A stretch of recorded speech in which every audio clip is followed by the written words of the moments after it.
দেখা যাচ্ছে। তুমি খারাপ লাগে যাচ্ছে। শুধু দর্শক আসসালামু আলাইকুম রহমতুল্লাহি বারাকাতুহু। দর্শক, সিলেটের ফেনশুগঞ্জে আহলে হাদিস নেতা আল জামিয়া আল সালাফিয়া পরিচালক শায়খ আব্দুর রাজ্জাক বিন ইউসুফের গাড়িতে হামলা করেছে দুর্বৃত্তরা। আপনারা দেখেছেন সেই হামলার ভিডিওটি সামাজিক যোগাযোগ মাধ্যমে দেশব্যাপী ছড়িয়ে পড়ে যায় এবং তারপরে আমাদের কাছে অনুরোধ আসতে শুরু করে ফেস দ্য পিপলের লাখো দর্শকের মাঝ থেকে অনেকেই ঘটনাটির সঠিক তথ্য তুলে ধরার জন্য আমাদের কাছে অনুরোধ করতে শুরু করে, যার পরিপ্রেক্ষিতে আজকে আমরা সেই ঘটনার ভিকটিম জনাব আব্দুর রাজ্জাক বিন ইউসুফ মহোদয়কে আমাদের সাথে হাজির করবার জন্য আমরা চেষ্টা করেছি। তিনি আজকে আমাদেরকে সাড়া দিয়েছেন, আমাদের সাথে উপস্থিত হয়েছেন। তার সাথে রয়েছেন তারই সুযোগ্য পুত্র জনাব আবদুল্লাহ বিন আব্দুর রাজ্জাক। আপনারা দুজনে শুনতে পাচ্ছেন? হুজুর, আপনি শুনতে পাচ্ছেন? আসসালামু আলাইকুম। হ্যাঁ, শুনতে পাচ্ছি। আপনাকে অশেষ ধন্যবাদ আমার সাথে যুক্ত হওয়ার জন্য। এবং রয়েছেন আবদুল্লাহ বিন আব্দুর রাজ্জাক, আপনিও শুনতে পাচ্ছেন নিশ্চয় আমাকে? জি, আলহামদুলিল্লাহ জি। শুনতে পাচ্ছি। দর্শক, আমি একটু বলতে চাই, অনুষ্ঠানটা শুরু করবার আগে একটু বলতে চাই আপনাদের কাছে, আপনারা অবশ্যই এই অনুষ্ঠানটিকে শেয়ার করবেন এবং লাখো দর্শকের কাছে আজকের এই অনুষ্ঠানের যে তথ্যগুলি আমরা পাবো সেগুলি শোনাবার জন্য আপনারা সহযোগিতা করবেন। আমার এই ফেস দ্য পিপলের যে শোটি আমি করে থাকি, এটি কোনো ধরনের কারো পক্ষের শো নয়। আমি আপনাদের কাছে খুব স্পষ্টভাবে বলে দিতে চাই, কারো পক্ষে বা কারো বিপক্ষের শো নয়। এই অনুরোধটি আমি আপনাদের করতে চাই যে অন্তত এই প্ল্যাটফর্মটিকে আপনারা সবাই নিজেদের এবং সবার করে ভাবতে শুরু করুন। এই এক প্ল্যাটফর্ম আমি সবার জন্য করেছি, আপনাদের নিজেদের সমস্যা, সাধারণ মানুষের এবং সত্যের পক্ষে লড়াই করবার জন্য এই প্ল্যাটফর্মটি তৈরি করা হয়েছে। এখানে কোটি কোটি দর্শক আমার সাথে আছে, ফেস দ্য পিপলের সাথে আছে। আমরা সাধারণ মানুষের স্বার্থ, অধিকার নিয়ে কথা বলতে চাই। দল, মত, ধর্ম, বর্ণ নির্বিশেষে আমরা আপনাদের সাথে আছি। আপনারাও আমাদের সাথে থাকবেন ইনশাল্লাহ। এই আশা আমি আপনাদের কাছ থেকে আশা করি। ইনশাল্লাহ আমি আপনাদেরকে সবসময় এই ধরনের অন্যায়ের প্রতিবাদমূলক শো আপনাদেরকে সবসময় আমি উপহার দিতে পারবো। শুধুমাত্র কোনো দল বিশেষ নয়, সকল দলের, সকল রাজনৈতিক দল, ধর্ম, বর্ণ সবার নির্বিশেষে, সব কিছু নির্বিশেষে আপনাদের কাছে আমি সবসময় আমাদের পাশে দাঁড়াতে চাই এই শোর মাধ্যমে। আমি আরেকটা জিনিস, আরেকটা কথা বলতে চাই, আমার ব্যক্তিগত কথা যদিও। যে ঘটনাটি ঘটেছে ফেঞ্চুগঞ্জে, এটার জন্য আমরা খুবই উদ্বিগ্ন। আপনারা হয়তো হুজুরদের উদ্দেশ্য আমি কিছু দুটা লাইন বলতে চাই। আকিদা এবং বিশ্বাস, মতবাদের কারণে যে ঘটনাটি ঘটেছে আপনারা অনেকেই দাবি করছেন, সেটি আমার কাছে এবং ফেস দ্য পিপলের কাছে গুরুত্বপূর্ণ বিষয় নয়। এখানে গুরুত্বপূর্ণ বিষয় হলো সেখানে একটি ফৌজদারি অপরাধ সংঘটিত হয়েছে, একজন বয়োজ্যেষ্ঠ আলেমের গায়ে হাত তোলা হয়েছে। এর চেয়ে নগণ্য, এর চেয়ে নিকৃষ্ট কিছু হতে পারে না। মতবাদ, মত পার্থক্য থাকতেই পারে, কিন্তু কারো গায়ে হাত তোলা কোনোভাবেই আমরা একজন মুসলমান হিসেবে, একজন মানুষ হিসেবে, অন্তত যে কোনো ধর্মের মানুষ হিসেবে কেউই এই গণতান্ত্রিক দেশে সমর্থন করতে পারে না। এবং এই ঘটনার কারণে আমাদের যারা আগত এই মুসলমান ধর্মের অনুসারী যারা আছে, ছোট বালক, ছোট যারা নবীন, তাদের মাঝে একটি ভ্রান্ত ধারণা তৈরি হবার অনেক সুযোগ তৈরি হচ্ছে। আমি ব্যক্তিগতভাবে শুরুতে অনুরোধ করব, আমাদেরকে কোনোভাবে কোনো আকিদা দিয়ে, কোনো মাঝহাব দিয়ে বিভক্ত না করে অবশ্যই সঠিক ইসলামের পথে যারা বাণী প্রচার করছে তাদের পক্ষে সবসময় আমি কথা বলবো। এবং সবার যারা মাঝহাব বলেন বা বিভিন্ন, আমাদের কাছে এটা গুরুত্বপূর্ণ বিষয় নয়। যেই নির্যাতিত হবে তাদের পাশেই আমরা থাকব এবং ফেস দ্য পিপল থাকবে। দর্শক, আমি একটু কথা বললাম এই কারণে, অনেকেই এই অনুষ্ঠানে যখন আমি স্ট্যাটাস দিই সেখানে অনেকে অনেক ধরনের মন্তব্য করেছে। আমি পড়েছি, সবার মন্তব্য উত্তর দেওয়া সম্ভব হয়নি। আমরা কোনো মাঝহাবের পক্ষপাতিত্ব করি না, এটাই আমার মূল বিষয় ছিল আজকে বলবার শুরুতেই। আমি একটু সময় নিয়েছি, দুঃখিত। জনাব আব্দুর রাজ্জাক বিন ইউসুফ, হুজুর আপনি কেমন আছেন? আপনি নির্যাতিত হয়েছেন এরকম একটি ভিডিও আমাদের সামনে এসছে এবং খুব বেশি ব্যাপকভাবে এটা চতুর্দিকে ছড়িয়েছে। আপনি নিজে সুস্থ আছেন তো হুজুর? জি, আলহামদুলিল্লাহ আমি শারীরিকভাবে সুস্থ আছি, আলহামদুলিল্লাহ। জি। আমি ভালো আছি, আলহামদুলিল্লাহ। জনাব আবদুল্লাহ, আপনি নিজেকে একটু মিউট রাখবেন, আপনার ওখান থেকে সাউন্ড আসছে। আহ, জনাব আব্দুর রহমান বিন ইউসুফ, আপনি একটু দয়া করে বলবেন হুজুর আসলে সেদিন কি হয়েছিল, যদি ছোট ছোট করে একটু, অনেক কিছু জানবার আছে আপনার কাছ থেকে। লাখো মানুষ অপেক্ষা করছে আপনার কাছ থেকে আসলে সঠিক তথ্যটি জানবার জন্য, যে সেদিন আপনার সাথে কি হয়েছিল। আপনি সেখানে গেছেন, আমরা দেখেছি যে আপনার গাড়ির চতুর্দিকের কাঁচ ভাঙ্গা, একদম পুরোপুরি, যে আপনাকে কিছুটা সুস্থ দেখা গেলেও ভিডিওর মধ্যে আপনার পাশে আরেকজন ছিলেন, তাকে রক্তাক্ত দেখা গেছে। আমরা জানতে চাই আসলে সঠিক ঘটনাটি কি, আপনি যদি একটু আমাদেরকে শেয়ার করতেন। আসসালামু আলাইকুম, আলহামদুলিল্লাহ ওয়াহদা ওয়াসসালাতু ওয়াসসালামু আলা মান লা নাবিয়্যা বাদা। বিগত কাল 14 তারিখ রোজ রবিবার 2021, আমরা পূর্ব অবগতি অনুযায়ী সিলেট ফেঞ্চুগঞ্জ এক এলাকায় জোহরের সলাতের পরে মসজিদে একটি ছোট্ট দাওয়াতি প্রোগ্রাম হবে মর্মে উপস্থিত হয়েছিলাম। আমরা ওখানে যখন পৌঁছি তখন জোহরের সলাতের সময় হয়ে গেছে। তো আমি মসজিদে ঢুকে দেখলাম অল্প কয়েকজন মানুষ আছে। আমরা সেখানে জোহরের সলাত আদায় করলাম। জোহরের সলাত শেষ হতে না হতেই আমাকে বলা হলো যে পাশে এক বাসায় দুপুরের খাবার খেতে যেতে হবে, খাওয়ার পরে এই মসজিদের প্রোগ্রামটি শুরু হবে। এই কথা বলাই আমি মসজিদ থেকে বের হলাম। আমার সাথে গাড়িতে আমার ডান পাশে যিনি বসেছিলেন তিনিও বের হলেন, তবে ওই এলাকার আর একজন আমার আগে আগে ছিলেন। মসজিদ থেকে প্রায় 100 গজ দূরে হতে পারে রাস্তা, যে রাস্তায় ওই গাড়িটি রয়েছে, যে গাড়িতে আমরা উঠবো। তো আমি যখন রাস্তায় পৌঁছিলাম তখন দেখি জায়গাটা প্রায় খালি, কেউ তেমন নেই। দুই একজন, সামনে মুখে একটি দোকান খোলা আছে, একটা ছেলে দোকানে বসে আছে। তা আমি দোকানের দিকে আগিয়ে গেলাম, ছেলেটি দাঁড়িয়ে আমাকে সালাম দিল। কথোপকথন হতে না হতে আমাকে বলা হলো যে চলেন এই গাড়িতে যেতে হবে। আমি উঠলাম। তো আমার আগেই আমার সাথে যিনি ছিলেন হুমায়ুন কাদের, ইনি আগে উঠলেন, আমি তার পাশে উঠলাম। উঠে যখন আমি বসেছি তখন আমি অনুমান করছি 18 থেকে 20 বছরের একটা ছেলে আমার এই গলার পাঞ্জাবির উপরের কাঁধ এভাবে ধরে খুব জোরে টান দিল। তা বললাম ইন্না লিল্লাহ, এ কি কথা, ঘটনা কি? এই কথা বলতেই আমার বাম পাশে যিনি ছিলেন হুমায়ুন কাদের রিপন, উনি আমাকে ডান দিক থেকে বাম দিকে করে দিলেন। বাম দিকে করতে না করতে দেখলাম গাড়ির চতুর্দিকে 3-4 জন, অনুমান করছি ওই তাদের হাতে 6 ফুট 5 ফুট বা 4 ফুট 5 ফুট 6 ফুট এরকম ছোট ছোট বাঁশ আছে। তো পরে আমি অবগত হলাম যে ওখানে একটা সোয়ামিল আছে যেখানে কাঠ ফাড়া হয়।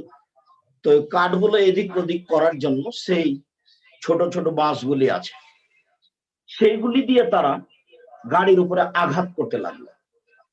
ডান দিকের গ্লাসগুলি সব ভেঙে ফেলে দিল। তারপর আমার ডানে যে রিপন বসে আছে তাকে মারা আরম্ভ করলো। তাকে মারতে না মারতেই দু একজন দেখলাম আমার বাম দিকে চলে আসলো। তো বাম দিকে এসে ওই গ্লাস ভেঙে দিয়ে পাশে কিন্তু দেওয়াল আছে, ওর হাতে 5-6 ফুট যে বাঁশটা রয়েছে সে বাঁশটা দিয়ে আমাকে খুব ভালোভাবে মারতে পারছে না। আমার মায়েরটা অনুমান করতে পারছি না, কিন্তু আমি ওকে দেখে আঁচ করছি যে খুব জোরে আমার গায়ে গুতা মারার চেষ্টা করছে এবং মুখটা বিকট আকৃতির করে আছে। তো আমি, যে ড্রাইভার গাড়িতে বসে আছে, আমি তাকে বারবার বলছি গাড়ি স্টার্ট দাও, চলো, আরে গাড়ি স্টার্ট দাও না, চলো না, কিন্তু সে আমার কথা শুনতে চাচ্ছে না। এই সময় আমি পরিস্থিতি বেগতি দেখে দোয়া ইউনুস পড়ছিলাম, লা ইলাহা ইল্লা আনতা সুবহানাকা ইন্নী কুনতু মিনাজ জালিমিন। এই দোয়া আমি পড়ছিলাম। আর পরিস্থিতি আমাকে খুব জটিল মনে হচ্ছিল। যদি আমি মুখে দোয়া ইউনুস পড়ছি, তবে আমার অন্তরটা বলছে যে তাহলে কি মরণ তাকদিরে এইভাবে লেখা আছে? এটা আমি মনে মনে বলছি। বলতে না বলতেই ও কয়বার আঘাত করলো এটা আমার হিসাবের বাইরে। পিছন দিকে যে কি হলো, দেখলাম যে সেই লোক পিছন দিকে চলে গেল। আমরা ওই ড্রাইভারকে বলতে থাকলাম যে তুমি গাড়ি স্টার্ট দাও। তো গাড়ি স্টার্ট এক পর্যায়ে দিল, 10 থেকে 15 হাত আগিয়ে গিয়ে সে গাড়িটা আবার থামিয়ে দিল। তো দেখি সামনে কিছু লোক যাদের হাতে লাঠি আছে, আর পিছনে আবার কিছু লোক মারামারি আরম্ভ করেছে। আমি ঘটনা তেমন পূর্ণ অবগত নয় পিছনের, কিন্তু আবার আমি এই থামানো গাড়িতে এই লোকটাকে বলছি চলেন, মানে সামনে আমি দেখতে পাচ্ছি, পিছনে আঁচ করছি, এটা গাড়ি স্টার্ট দেন না, চলেন না। তো দেখলাম যে সে লোকটা গাড়ি থেকে নেমে চলে গেল, পিছন দিকে চলে গেল। তো এই সময় আর আমি কিছু বুঝতে পারলাম না পরিস্থিতি। 5-7 মিনিট হয়ে গেল সব মিলে। তারপর দেখলাম আর একটা লোক এসে গাড়িতে উঠলো।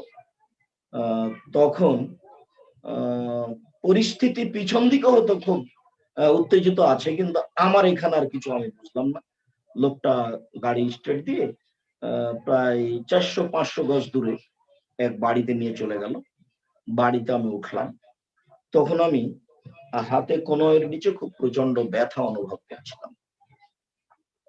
তো এই অবস্থা আমি বাসায় পৌঁছিলাম। বাসায় পৌঁছার পরে বসে আছি, বেশ কিছুক্ষণ, প্রায় ঘন্টা খানেক থাকলাম। তারপরে আমি তেমন কিছু ফলাফল বুঝতে পারলাম না। যারা আমাকে সাথে নিয়ে গেছিল তারাকে বললাম যে এখানে আর আমি থাকা পছন্দ করছি না, চলেন আমরা সিলেট চলে যাই। তখন আমি ঘর থেকে বের হয়ে আর একটা গাড়িতে উঠে সিলেটে গিয়ে হারামের নামে মেডিকেলে উঠলাম। সেখানে ডাক্তার ছবি উঠিয়ে দেখলো যে তেমন হাড়হাড্ডি কোথাও ভেঙে যায়নি, আঘাত হয়েছে খুব বেশি, এটা তারা মনে করলো। কিছু ওষুধ পানি দিল। এরপরে আমি সেখান থেকে তার কর্মসূচিতে চলে গেলাম। প্রাথমিকভাবে এই ঘটনা। জি হুজুর, আপনাকে ধন্যবাদ। আমি আপনার আশপাশে কোনো ডিভাইস আছে কিনা যেখানে মনে হয় রিপিট হচ্ছে কথা, আমি তো ওনাদেরকে বলবো দয়া করে আপনারা মিউট রাখুন আপনাদের ডিভাইসগুলি। আপনার আশপাশে কেউ কি শুনতে পাচ্ছেন কিনা জানি না, আপনাদের ওখান থেকে কথাগুলি কি রিপিট হচ্ছে। যেন আব্দুল্লাহ, আপনি মিউট আছেন ঠিক আছে, কিন্তু আপনার আশপাশে কি কেউ আছে? কথাগুলি রিপিট হচ্ছে, একটু শুনতে সমস্যা হচ্ছে। আহ, আচ্ছা হুজুর, আপনি যেখানে যে গাড়িটি ব্যবহার করেছেন এটা হলো আপনার ছিল বারবার। না, যে গাড়িটাতে আমি উঠেছি, আমি অবগত হলাম যে লোকের বাসায় আমরা দাওয়াত খেতে যাচ্ছি সেই লোকের গাড়ি, এবং যে মসজিদে আমরা জোহরের সলাতের পরে একটু দিনই আলোচনা করব সেই মসজিদের মুতাল্লিও তিনি। এইটা আমরা পরবর্তীতে অবগত হলাম। হুজুর, আপনি কি মনে করেন কিনা যে সেটা কোনো ধরনের মানে পূর্ব পরিকল্পিত কোনো ঘটনা ছিল? কি মনে হয়েছে আপনার কাছে সবগুলো শুনে? আমি খুব এটা স্পষ্ট মনে করছি যে এটা খুব সূক্ষ্ম পরিকল্পনা ছিল। আহ হত্যা করার হোক বা মারার হোক, কেননা হঠাৎ আকস্মিক ভাবে এটা ঘটলো। আমি যখন সেখানে রাস্তায় পৌঁছিলাম তখন তো খুব একটা নিরিবিলি পরিবেশ ছিল, সেখানে তো তেমন কেউ ছিল না, এবং যারা দাওয়াত দিয়ে নিয়ে গেছে তারাও বিষয়টি আঁচ করতে পারেনি। আর আমি তো খুব স্বাভাবিক ছিলাম। আপনার সাথে কি সেখানকার আয়োজক বৃন্দদের পক্ষ থেকে কেউ ছিল যখন ঘটনাটি ঘটে? সেই গাড়ির বা আপনার এর আগে যেখানে বসেছিলেন, যেখান থেকে আপনি গাড়িতে উঠলেন, সেখানে কি ওইখানকার আয়োজক কমিটির কেউ ছিল আপনার সাথে, আপনাকে গাইড করে নিয়ে? মসজিদ থেকে বের হয়ে গাড়ি পর্যন্ত একটা লোক আমার সাথে আগে আগে হাঁটছিলেন, কিন্তু যখন আমি গাড়িতে উঠলাম তখন উনি কোথায় এটা আমার স্মরণে নেই, এবং তাকে আমি দেখিনি। রিপন নামক একজন ভদ্রলোক আপনার সাথে ছিলেন, যার কারণে যতদূর জানলাম যে আপনি একটু নিরাপদ ছিলেন। জি, তিনি আয়োজক তবে যিনি আমার পাশে বসেছিলেন উনি আমার সাথে তার মসজিদ থেকে এসেছেন। কিন্তু যিনি আমার আগে আগে হাঁটছিলেন মসজিদ থেকে, তাকে আমি চিনি না, এবং গাড়িতে উঠার পরে উনি যে কোন দিকে গেলেন তা আমি বলতে পারছি না। আচ্ছা, তার মানে গাড়ির যে ড্রাইভার ছিলেন তারও আপনার চলনটা আপনার কাছে সন্দেহাতীত মনে হয়েছে, এবং তিনিও একটা জায়গায় আপনাকে সাপোর্ট করেনি এখান থেকে সরতে চান, হ্যাঁ, আমি এটা পছন্দ আপনাকে রেখে করিনি, চলে গেছে। কেননা আমি তাকে বহুবার বলছি যে তুমি গাড়ি স্টার্ট দাও, চলো আগাও, পরিস্থিতি খুবই জটিল। তো সে আমার কথাটা গ্রহণ করছে না। খুবই দুঃখজনক। দর্শক, আপনারা যারা দেখছেন আপনারা অবশ্যই আমাদের এই অনুষ্ঠানটিকে আপনারা শেয়ার করবেন। অনেকে অপেক্ষা করছে যে আজকের এই অনুষ্ঠানটি দেখবে এবং লাইভে দেখার জন্য আপনাদের একটা শেয়ার হতে পারে অন্যদেরকে উৎসাহ দেওয়ার জন্য, যে আজকের ঘটনাটি শুনবার জন্য। আমি চাই আপনারা নিজেদের টাইমলাইন শেয়ার করে অন্যদেরকে দেখার সুযোগ করে দেব। হুজুর, আপনার কাছে আমি এই যে ঘটনাটি ঘটেছে এই ব্যাপারে আগে থেকেই যদ্দূর জানি, থানাতে আবেদন করা হয়েছিল যে আপনার এই মাহফিল ঘিরে, আপনার বক্তব্য ঘিরে কোনো ধরনের অপ্রীতিকর ঘটনা ঘটবার সম্ভাবনা আছে। সেই আলোকে সেখানকার কিছু স্থানীয় মানুষ, জানি না অন্য কোনো মাঝাব, আমি সেই সম্পর্কে আসলে ওরকম জানতে চাই না, কিন্তু আপনি কি জানতেন কি না যে এই ধরনের ঘটনা ঘটবার মতো একটা পরিস্থিতি হবার মতো সম্ভাবনা রয়েছে, এবং আপনার কাছে কি সে পূর্বে কোনো খবর ছিল কিনা? আচ্ছা, সাইফুর রহমান সাগর ভাই, এই এই প্রশ্নের উত্তরটা একটু আমি দিই।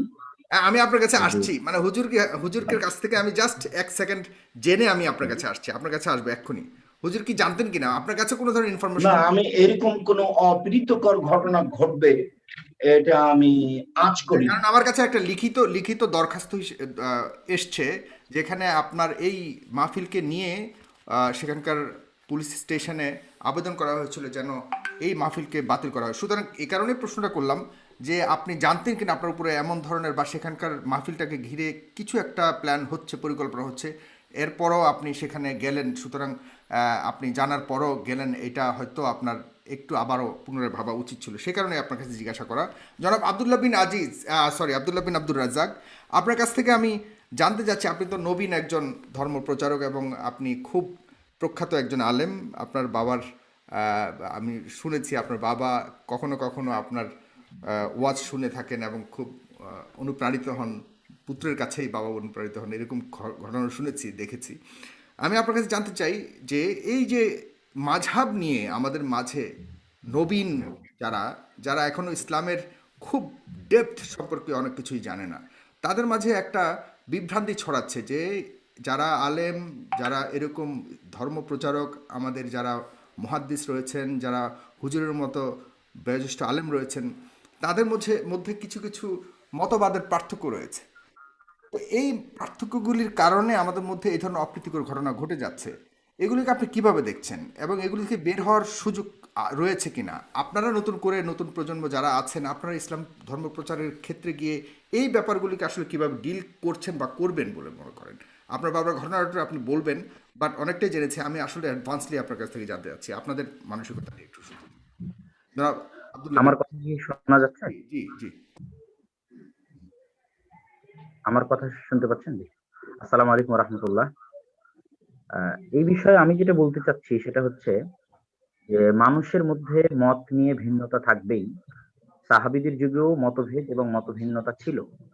সকল সাহাবীর ফতোয়া একরকম ছিল, বিষয়টা এরকম নয়। আব্দুল্লাহ বিন আব্বাস রাদিয়াল্লাহু তাআলা আনহুর ফতোয়া একরকম ছিল, আবার আব্দুল্লাহ বিন মাসউদ রাদিয়াল্লাহু তাআলা আনহুর ফতোয়া একরকম ছিল।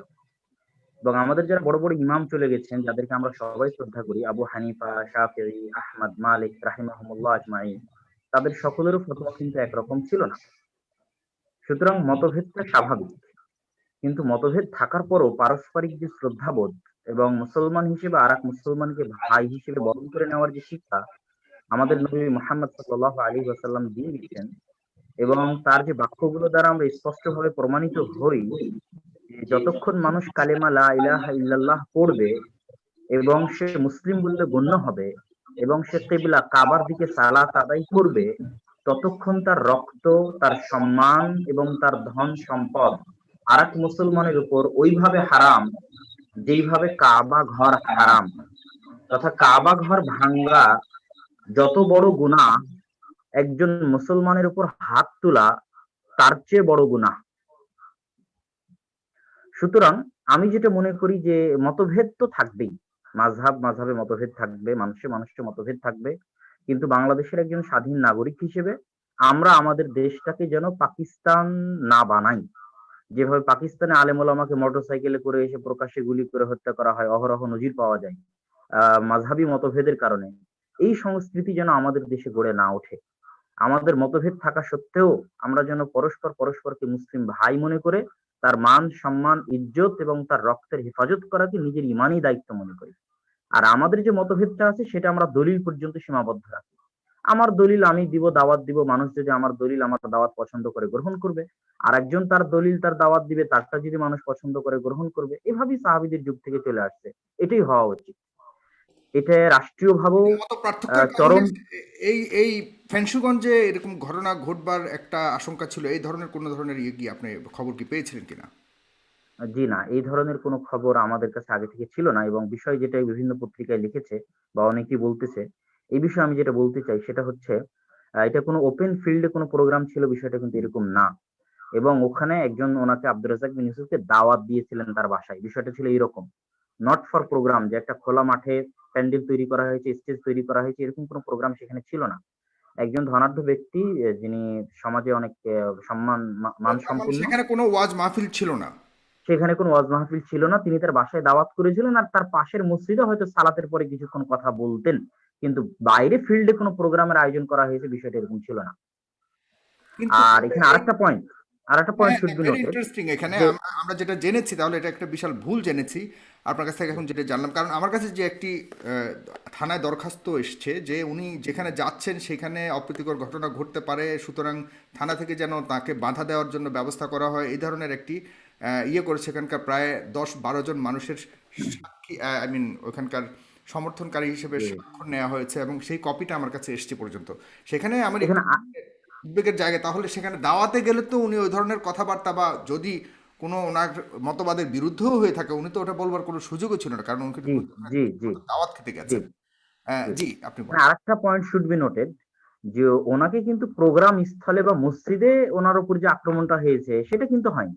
আক্রমণটা হয়েছে তো যাত্রাপথে, রাস্তাপথে। তো রাস্তাপথ, যাত্রাপথ তো আর কোনো প্রোগ্রামের জায়গা নয়। কথা বুঝতে পারেননি আমার? আমি তো বাংলাদেশের যে কোনো জায়গায় যেতে পারি। টেকনাফ থেকে তেতুলিয়া, চাঁপাইনবাবগঞ্জ থেকে সিলেট পর্যন্ত সব জায়গায় আমি যেতে পারি।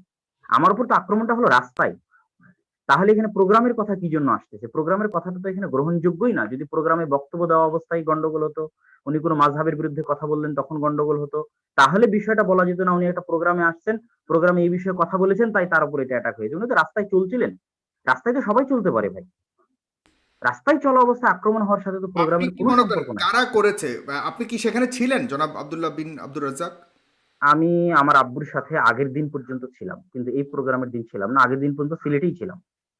আচ্ছা, তার মানে আপনি ঘটনাস্থলে ছিলেন না। জি জনাব না। আব্দুর রাজ্জাক বিন ইউসুফ, হুজুর আপনার কাছে আমি জানতে চাচ্ছি, আপনি কি যারা ঘটনা ঘটিয়েছে, যারা আক্রমণ করেছে তাদেরকে আপনি চেনেন বা দেখেছেন, আপনি এদেরকে চিনতে পেরেছেন? আপনি একটু দয়া করে আনমিউট করবেন, যারা আছেন আপনার পাশে আমি অনুরোধ করবো একটু হুজুরকে আনমিউট করবেন দয়া করে। হুজুরকে একটু আনমিউট করবেন দয়া করে। হুজুরের পাশে কেউ আছেন? আমি মিউট করেছিলাম, হুজুরকে একটু আনমিউট করবেন দয়া করে। ওখানে সাউন্ড আসছে, যে কারণে আমি একটু মিউট করেছিলাম, আনমিউট করে আবার কথা বললেই হবে। জি, হ্যাঁ এখন ঠিক আছে। হুজুর আপনি বলবেন দয়া করে, আপনি যারা আক্রমণ করেছিল তাদের কি আপনি চিনতে পেরেছেন, এবং কারা আক্রমণ করেছে বলে আপনার কাছে মনে হচ্ছে, কেন করেছে আপনাকে এই আক্রমণ? কারণ এটা তো আপনার মৃত্যু ঘটতে পারতো, এটা খুব জঘন্য একটি কে আক্রমণ। বা জি বলুন। কে বা কারা আক্রমণ করলো এইটা আমি অবগত নই। আক্রমণের অবস্থাকে আমি দেখে ভাবছি যে এটা পরিকল্পিতভাবে ঘটিয়েছে, কিন্তু কে বা কারা ঘটিয়েছে তা আমি অবগত নই। আর এ ব্যাপারে আমি ঘনক্ষর অবগত ছিলাম না যে কিছু ঘটতে পারে, কেননা সেখানে আমি কোনো প্রোগ্রামেও যাইনি, আর সেখানে কোনো মূলত প্রোগ্রামও ছিল না। আর সেখানে থানায় দরখাস্ত করা হয়েছে, তারা আমার ব্যাপারে অনুমোদন করেছে করেনি এরকম কোনো কথা আমি অবগত ছিলাম না। আর ঘটনা তো আমি আমি নিজেই অবাক হচ্ছি যে আমি মসজিদ থেকে বের হলাম সালাত আদায়ের পরে, দাওয়াত খাওয়ার জন্য খেতে যাব এক বাসায়, তখন আমি গাড়িতে উঠছি, এই সময়ে হঠাৎ করে আকস্মিক ভাবে এই ঘটনা ঘটবে এবং ব্যতিক্রম ভাবে ভয়াবহ ঘটনা ঘটবে, এটা তো অবাক। যেটা সামান্যতম ঘুণাক্ষরে আমি অবগত হলে আমি সেখানে যাব কেন? ঘটনার অবস্থা তো খুবই জটিল। সেখানে আমি সামান্যতম আঁচ করলে ওটা তো আমি ভাবতেই পারি না।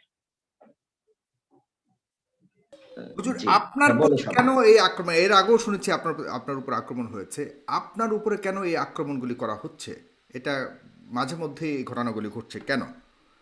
মানে আপনি তো এইটা কথা দায়ী হিসেবে কাজ করছেন, আপনি তো ধর্ম প্রচার তুমি সহ করছেন, আরো অনেকে ধর্ম বলতে প্রচার পারে করছেন। যে আপনার উপরে তো ভালোবাসার ফুল ঝরার কথা ছিল, সেখানে কেন আপনার উপরে এই আক্রমণটা হচ্ছে? আপনি কি মনে করছেন কেন?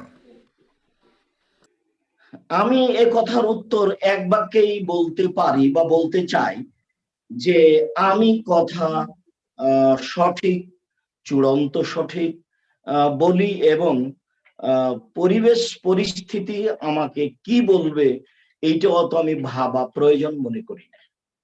আমি সঠিক কথা জাতির সামনে পৌঁছাতে চাই এবং আমি নরম ভাবে কথা বলা প্রয়োজন মনে করি না, শক্তভাবে জাতির সামনে কথা বলতে চাই, যাতে করে জাতি কথাটা আমার মনে রাখতে পারে যে হ্যাঁ কথাটা এই। কোনো একদিন এই কথা তার কাছে সত্য প্রমাণ হলে সে অবশ্যই মেনে নেবে। যার কারণে আমি কোনো সময় কথা নরম করে বলি না, শক্তভাবে বলি। আর কে কি বলবে এটা আমি আঁচ করি না।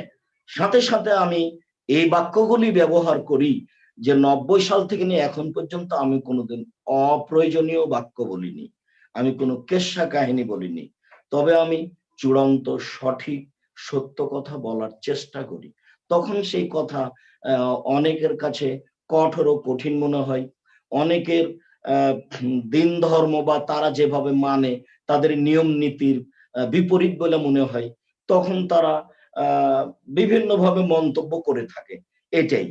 তবে আমি কোনো সময় কোরআন হাদিসের বাইরে কথা বলি না, বরং আমি মাঝে মধ্যে এই কথা বলি যে আমার জীবনে আমি কোনোদিন অপ্রয়োজনীয় বাক্য বলিনি, আমার জীবনে আমি কোনোদিন কারোর বিরুদ্ধে কথা বলিনি, আমার জীবনে কোনোদিন আমি কোনো মাঝহাব নিয়ে কথা বলিনি, আমার জীবনে কোনোদিন আমি সরকার বিরোধী কথা বলিনি। তবে যখন শিরকের কথা বলেছি তখন বলেছি এটা শিরক, এটা শিরক। তখন কেউ ভাবতে পারে যে এটা মনে হয় সরকার বিরোধী হয়ে গেল, এটা হতে পারে, কেউ ভাবতে পারে। যখন আমি বলেছি এটাই চূড়ান্ত সঠিক, তখন হয়তো কেউ বুঝতে পারে যে এটা তো আমাদের মাঝহাবের বিরুদ্ধে হয়ে গেল, তা কেউ ভাবতে পারে। কিন্তু আমার জীবনে আমি কোনোদিন মাঝহাবকে নিয়ে, কোনো দলকে নিয়ে, কোনো ব্যক্তিকে নিয়ে কথা বলিনি। তবে আমি কোরআন হাদিস হুবহু অনুবাদ করার চেষ্টা করি এবং শক্তভাবে বলার চেষ্টা করি যে নীতি রাসূল সাল্লাল্লাহু আলাইহি ওয়াসাল্লাম নিজে পালন করেছেন। একটি সহিহ হাদিসে এসেছে রাসূল সাল্লাল্লাহু আলাইহি ওয়াসাল্লাম যখন কথা বলতেন তখন তার দুই চোখ লাল হয়ে যেত, ওয়াস্তাদা গাযাবাহু, তার রাগ বেশি হয়ে যেত, ওয়ালা সাওতুহু, তার কণ্ঠ উঁচু হয়ে যেত, কান্নাহু মুনজিরু জাইশ, যেন তিনি সৈন্য দলকে ধমক দেখাচ্ছেন। এই সেই এইভাবে তিনি কথা বলতেন জাতির সামনে। আমি ওই হাদিসের সুন্নাত অনুযায়ী জাতির সামনে শক্তভাবে কোরআন হাদিস বলার চেষ্টা করি। হয়তোবা এই কারণে এই জাতি অনেকে মেনে নিতে পারে না, যার কারণে এরকম কিছু ঘটতে পারে, এটা আমি মনে করি। আমার জীবনে আমি কোনোদিন রূপক কথা বলি না।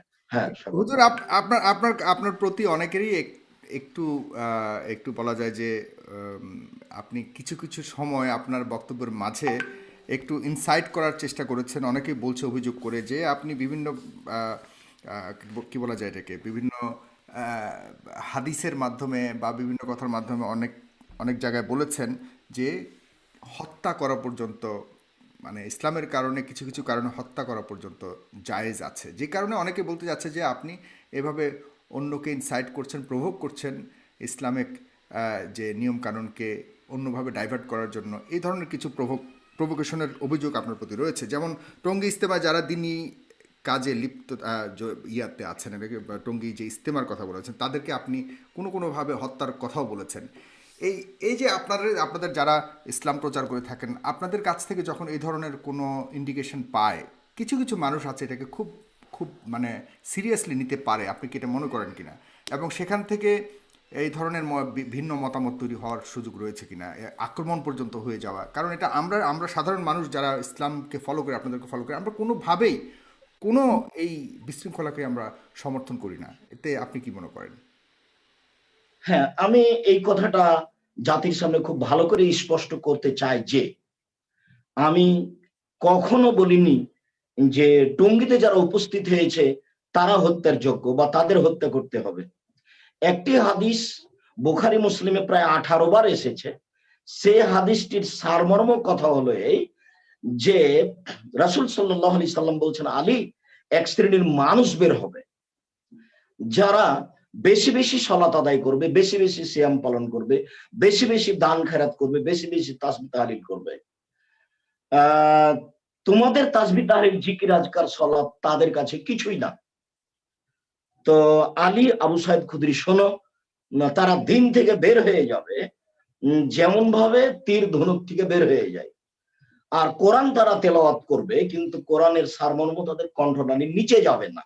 এই কথা বলার পরে রাসূল সাল্লাল্লাহু আলাইহি সাল্লাম বলেন, শোনো, তোমরা যদি তাদের পাও তাহলে তাদের হত্যা করিও। তাদের যে হত্যা করতে পারবে বিচারের মাঠে তারা সবচেয়ে বেশি নেকি পাবে। সাথে সাথে তিনি এই কথাও বলেছেন যে তারাকে হত্যা করতে হবে আদ সামুদকে হত্যা করার মতো।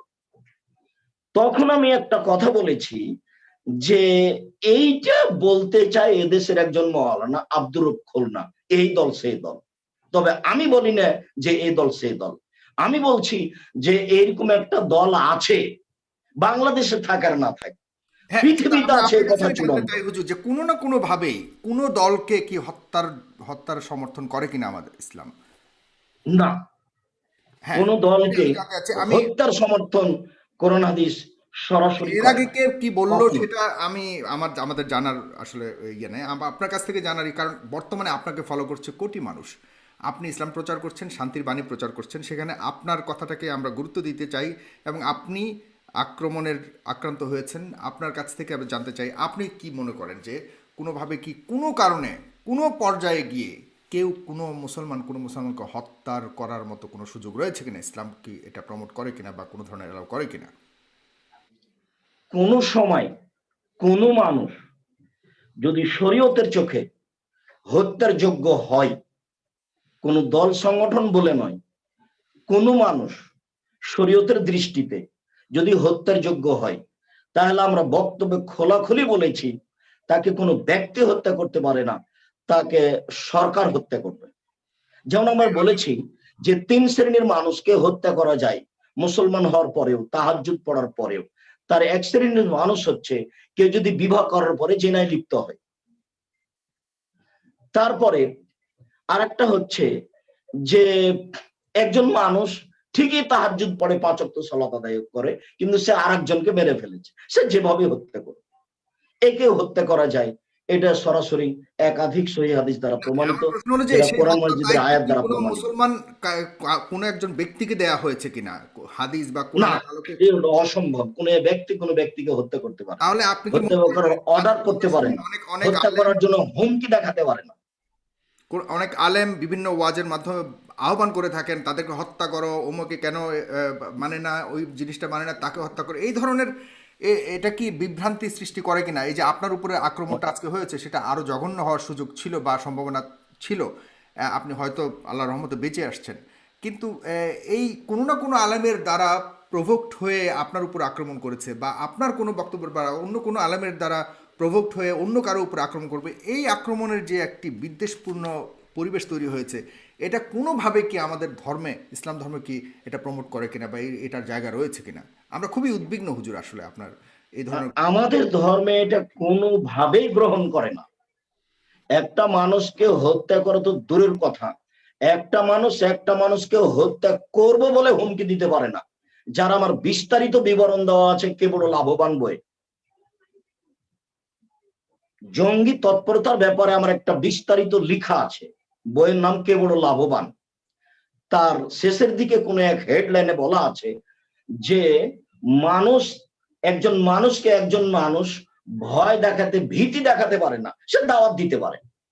ব্যক্তিগতভাবে মানুষকে হত্যার অর্ডার দিবে, এটা তো খারিজিদের নীতি। এক সম্প্রদায় আছে যাদেরকে খারিজি বলা হয়, যাদের বাস্তব ধরে নিতে পারা যায় যে এরাই জঙ্গি। এরা কি করে রাতে রাতে একটা মানুষকে হত্যার অর্ডার দিতে পারে? হত্যার অর্ডার তো কোনোদিন রাসূল সাল্লাল্লাহু আলাইহি সাল্লামের কোনো জায়গাতে এরকম হত্যা করতে এরকম রাসূল সাল্লাল্লাহু আলাইহি সাল্লামের কোনো বাক্য নেই। ওটা তো সরকারি ব্যাপার। আমার ওই কে বড় লাভবান বইয়ে এক শেষের দিকে এক করে যে বিস্তারিত বলা আছে যে এই ঘটনা বাস্তবায়ন করবে সরকার, সেখানে একজন ব্যক্তিকে হত্যার হুকুম দিতে পারে। সেখানে এভাবে বলা আছে যে হুমকি দিতে পারে না। এটা তো শরীয়ত না বুঝার সামিল, আর না হলে চরম হিংসা প্রকাশের সামিল। জি জনাব, আমার বক্তব্যের কোনো বাক্য এরকম নাই। জি আব্দুল্লাহ বিন আব্দুর রাজাক, আপনি নবীন ধর্মপ্রচারক হিসেবে আপনি কি মনে করেন এই যে একজন আরেকজনকে হত্যা করবার আহ্বান করছে, এটার সামনের ভবিষ্যৎটা কি? কারণ হলো আপনারা যারা নতুন করে নতুন নবীনদেরকে আহ্বান করছেন, এখন নবীনদের আমাদের এই ধর্মে একটা স্রোতের ধারার মতো প্রবাহিত হচ্ছে, আমরা, ধর্ম পালনে উদ্বুদ্ধ হচ্ছে এবং সবাই আপনাদের কাছ থেকে শিখছে নতুন কিছু। এখানে তারা কি বিভ্রান্ত হতে পারে কি না যে এই ধরনের মাঝহাব বা এই বিভিন্ন গ্রুপ আছে, যেটা বললেন হুজুর যে আহলে হাদিসের মধ্যে অনেকগুলি গ্রুপ আছে, এগুলিকে কোনো ধরনের সমাধান করে কমিয়ে আনার সম্ভাবনা আছে কিনা, বা এই ধরনের ইয়েগুলি যদি চলতে থাকে সামনে কি আরো ভয়ঙ্কর অবস্থার সৃষ্টি হতে পারে কিনা? জনাব আব্দুল্লাহ। অনেক অনেক সুন্দর প্রশ্ন করেছেন। আমি এখানে সংক্ষিপ্ত আকারে দুটো কথা বলবো। একদিন রাসূল সাল্লাল্লাহু আলাইহি ওয়াসাল্লাম গনিমতের মাল বন্টন করছিলেন। তখন একজন ব্যক্তি বলল, ইয়া মুহাম্মদ ইদিল, হে মুহাম্মদ আপনি ইনসাফ করেন, আপনি ন্যায় বিচার করছেন না। তো মুহাম্মদ সাল্লাল্লাহু আলাইহি ওয়াসাল্লামের চাইতে ন্যায় বিচারক পৃথিবীতে আসলে কেউ নেই। তো উনি বললেন যে আচ্ছা আমি যদি ইনসাফ না করি তো কে ইনসাফ করতে পারে? তখন পাশ থেকে খালিদ বিন ওয়ালিদ এবং আর বাকি যারা সাহাবী ছিলেন তারা বলেন, আল্লাহ রাসূল, যে আপনাকে বলতে পারে যে আপনি ইনসাফ করছেন না তাকে কি হত্যা করব? বলেন আপনি অর্ডার দেন নাকি হত্যা করি?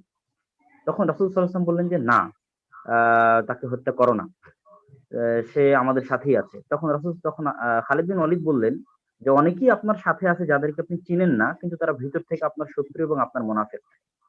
তখন রাসূল সাল্লাল্লাহু আলাইহি ওয়াসাল্লাম বলেন, লাম উমারা আন আশুক্কা কালবান নাস, আমি মানুষের অন্তর চিড়ে দেখার জন্য আদিষ্ট হইনি। মানুষ যদি মুখে বলে লা ইলাহা ইল্লাল্লাহ, তার অন্তরে কি আছে এটা দেখার জন্য আল্লাহ আমাকে আদেশ করেনি।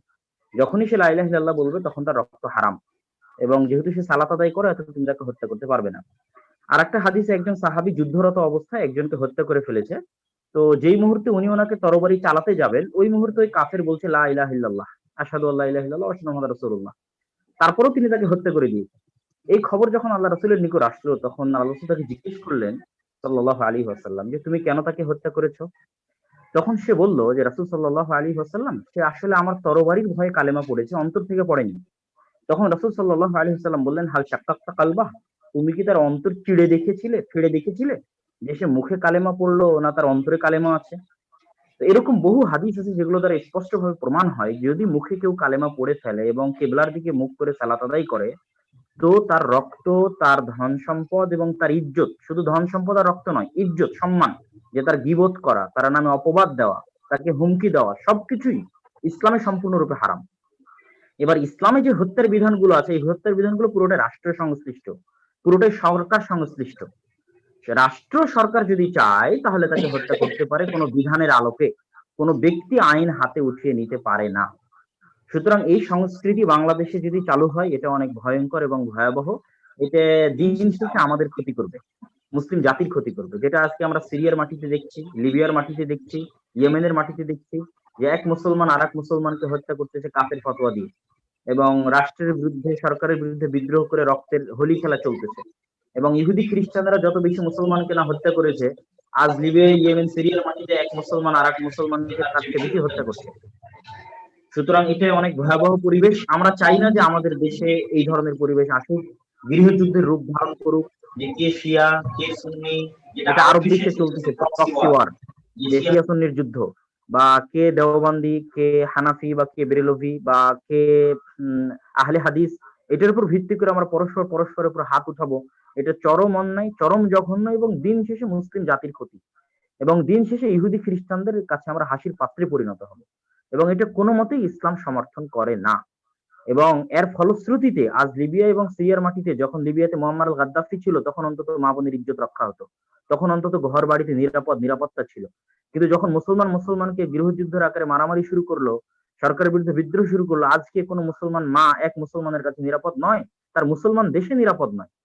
এবং এখানে যে থিওরিটা কাজে লাগানো হয়, বলা হয় যে এটা তাগুত সরকার, এটার আমরা চরম বিরোধিতা করি। আমরা বলি যে দেশে অধিকাংশ মুসলমান আছে সেই দেশ মুসলিম দেশ, এবং সেই দেশের প্রত্যেক মুসলিম নাগরিকের রক্ত হারাম, এবং সেই দেশের সরকার, মুসলিম সরকার, যতক্ষণ না সে প্রকাশ্য কুফরি করতেছে, এবং শুধু তাই নয়, কোন মুসলিম সরকার বা কোন মুসলিম ব্যক্তি যদি প্রকাশ্যে কুফরি করে, কথার কথা মুসলিম সরকার প্রকাশ্যে কুফরি করলো, তো তার বিরুদ্ধে ততক্ষণ পর্যন্ত বিদ্রোহ করা যাবে না যতক্ষণ না বিদ্রোহ করে পুনরায় ক্ষমতা দখল করে পাল্টা নিরাপত্তা এবং আমন আমান সালামাত কায়েম করার শক্তি যতক্ষণ না থাকবে, ততক্ষণ কাফের সরকারের বিরুদ্ধে বিদ্রোহ করা হারাম। কেননা ইসলামে নিরাপত্তার গুরুত্ব সবচেয়ে বেশি, রাষ্ট্রীয় নিরাপত্তা, কেন্দ্রীয় শৃঙ্খলা ব্যবস্থার গুরুত্ব সবচেয়ে বেশি। এবং একজন মুসলমান কাফের হয়ে গেল, আমি বললাম যে আল্লাহ রাসূল বলেছেন এটা কুফরি, এটা কুফরি, এটা কুফরি, এটা কুফরি, তার মানে ওই মুসলমান যদি এটা করে সাথে সাথে সে কাফের হয়ে গেল, এটা চরম ভুল ধারণা। এটা একদল মানুষ পোষণ করে যে কবিরা গুনাহ করলেই মানুষ কাফের হয়ে যায়। এটা হচ্ছে ভ্রান্ত আকীদা, চরম ভ্রান্ত আকীদা, যেটা পৃথিবীর কোনো ইমাম, কোনো আলেম ওলামা সমর্থন করেন না। একটা মানুষ যদি কাবিরা গুনাহ করে, তাহলে আমাদের এখানে দুইটা কাজ। এক, সে কি জানে যে এটা কাবিরা গুনাহ, সে কি জানে এটা ভুল, তখন আমাদের উচিত তাকে জানানো। জানার পরেও যদি সে একই ভুল করে, যেমন আমি একটা উদাহরণ দিই, একজন মানুষ সালাত আদায় করেন না, সালাত আদায় না করাটা কাবিরা গুনাহ, তাহলে আমাদের প্রথম দায়িত্ব হচ্ছে তাকে আমরা জানাবো, ভাই আপনি কি সালাত আদায় করেন? তো করেন না, কি জন্য করেন? করেন না, ভাই এই দেখেন সালাত আদায় করা এই ফজিলত, এই গুরুত্ব, আপনাকে সালাত আদায় করতে হবে। এবার যখন সে জানলো যে সালাত আদায় করা ফরজ, তারপরে সালাত আদায় করতেছে না, তখন আমাদের করণীয় কি? তখন কি আমরা তাকে হত্যা করে দিব? অসম্ভব। যখন আমি দেখছি সে জানার পরও সালাত আদায় করতেছে না, তখন আমাকে পাল্টা প্রশ্ন করতে হবে যে আচ্ছা আপনি যে জানেন সালাত ফরজ, তো কেন সালাত আদায় করেন না? তার কি কোনো ওজর আছে কিনা এটা আমাকে দেখতে হবে। যদি সে উত্তরে বলে যে সালাত যে ফরজ আমি এটা মানিই না, তখন সে কাফের হতে পারে। কিন্তু সে যদি উত্তরে বলে যে ভাই আমি জানি সালাত ফরজ, সালাত আদায় করা উচিত, কিন্তু আমি রিক্সা চালাই, আমার এই ব্যস্ততা, আমার দোকান খোলা রাখা লাগে, আমি অমুকের অধীনে চাকরি করি, ভাই এই জন্য সালাত আদায় করতে পারি না, তাহলে তার কাছে ওজর আছে, তথা এখনো সে মুমিন, এখনো সে মুসলিম, তার রক্ত হারাম, তাকে হত্যা করলে গুনাহ হবে, হত্যা করা তো নেকির কাজ ধরে থাক। এবং যদি হত্যা করে থাকে তো কিয়ামতের মাঠে এই সালাত পরিত্যাগকারী নিহত ব্যক্তি, আর যে হত্যা করবো যদি তাহাজ্জুদ গুজার হয়, তো এই সালাত পরিত্যাগকারী নিহত ব্যক্তি ওর গলার গর্দান ধরে কিয়ামতের মাঠে আল্লাহর দরবারে নিয়ে গিয়ে জাহান্নামে নিক্ষেপ করবে। এটাই সত্য, এটাই চূড়ান্ত। কেননা আল্লাহ সুবহানাহু ওয়া তাআলা না, এবং ইসলাম এটা শরীয়ত সম্মত নয়। জি, কারণ এবার এখানে এরপরেও আপনি কারো মতামতের বাহিরে গিয়ে, মতামতের বিরুদ্ধে গিয়ে আপনি আপনার মতো করে কোনো ধরনের আপনি কিছু দায় চাপাই দিতে পারেন না। একজনের বিরুদ্ধে আপনি কোনো কিছু চাপিয়ে দিতে পারেন না, তার মতামতের একটা স্বাধীনতা আছে। যেহেতু আমরা গণতান্ত্রিক একটা দেশে বসবাস করি, সেখানে গণতান্ত্রিক নিয়ম কানুনটাকেও আমাদের অবশ্যই দেখতে হবে। আহ, আমি হুজুর আপনার কাছে জানতে চাচ্ছি যে আপনি কোনো মামলার প্রস্তুতি নিচ্ছেন কিনা, বা যারা আক্রমণ করেছে প্রশাসনিক কোনো ধরনের আইনি কোনো ব্যবস্থা নিচ্ছেন কিনা, বা নেওয়ার কোনো পরিকল্পনা রয়েছে কিনা। আপনি একটু আনমিউট করবেন দয়া করে নিজেকে, একটু আনমিউট করতে হবে।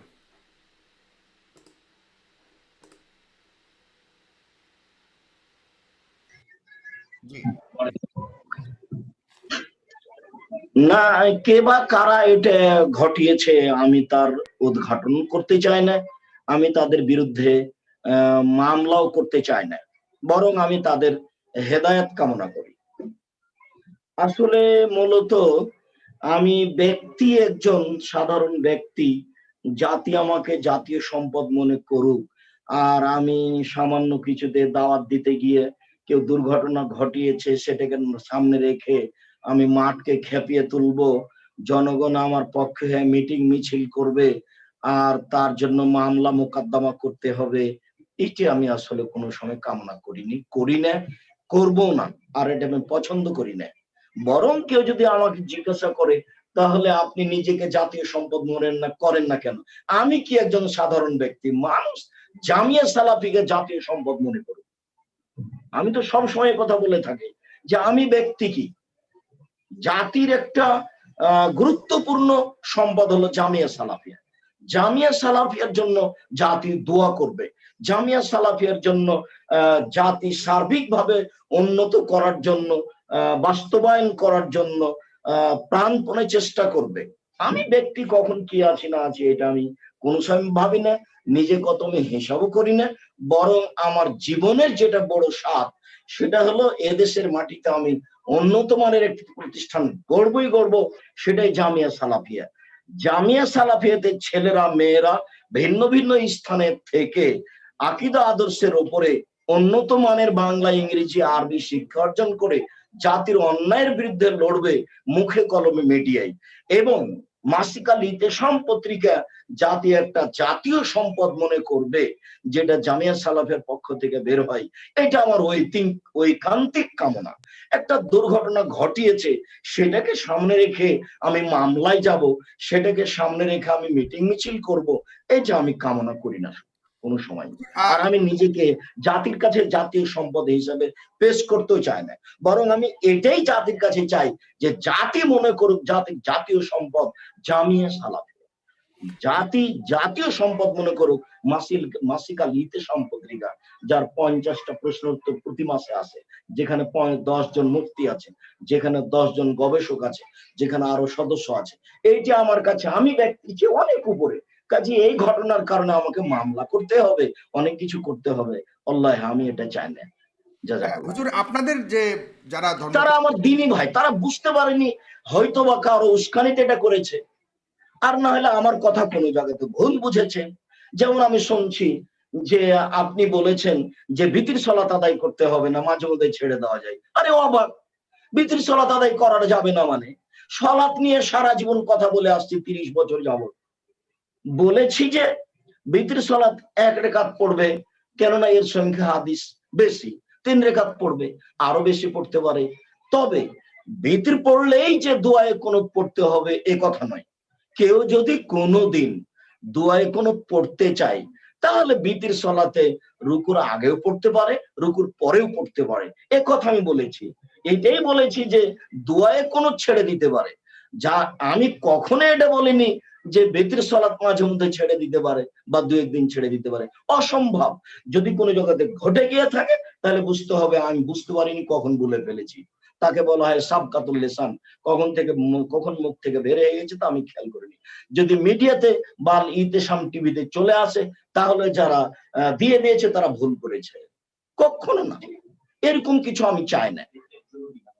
ভেতর একটা জরুরি ইবাদত, গুরুত্বপূর্ণ সুন্নাত, এখানে করতে হবে। ভেতর আপনার কথাতেও মাঝে মধ্যে ভুল থাকতে পারে, সেটা আপনি স্বীকার করছেন, কারণ কেউই তো ভুলে হতে পারে।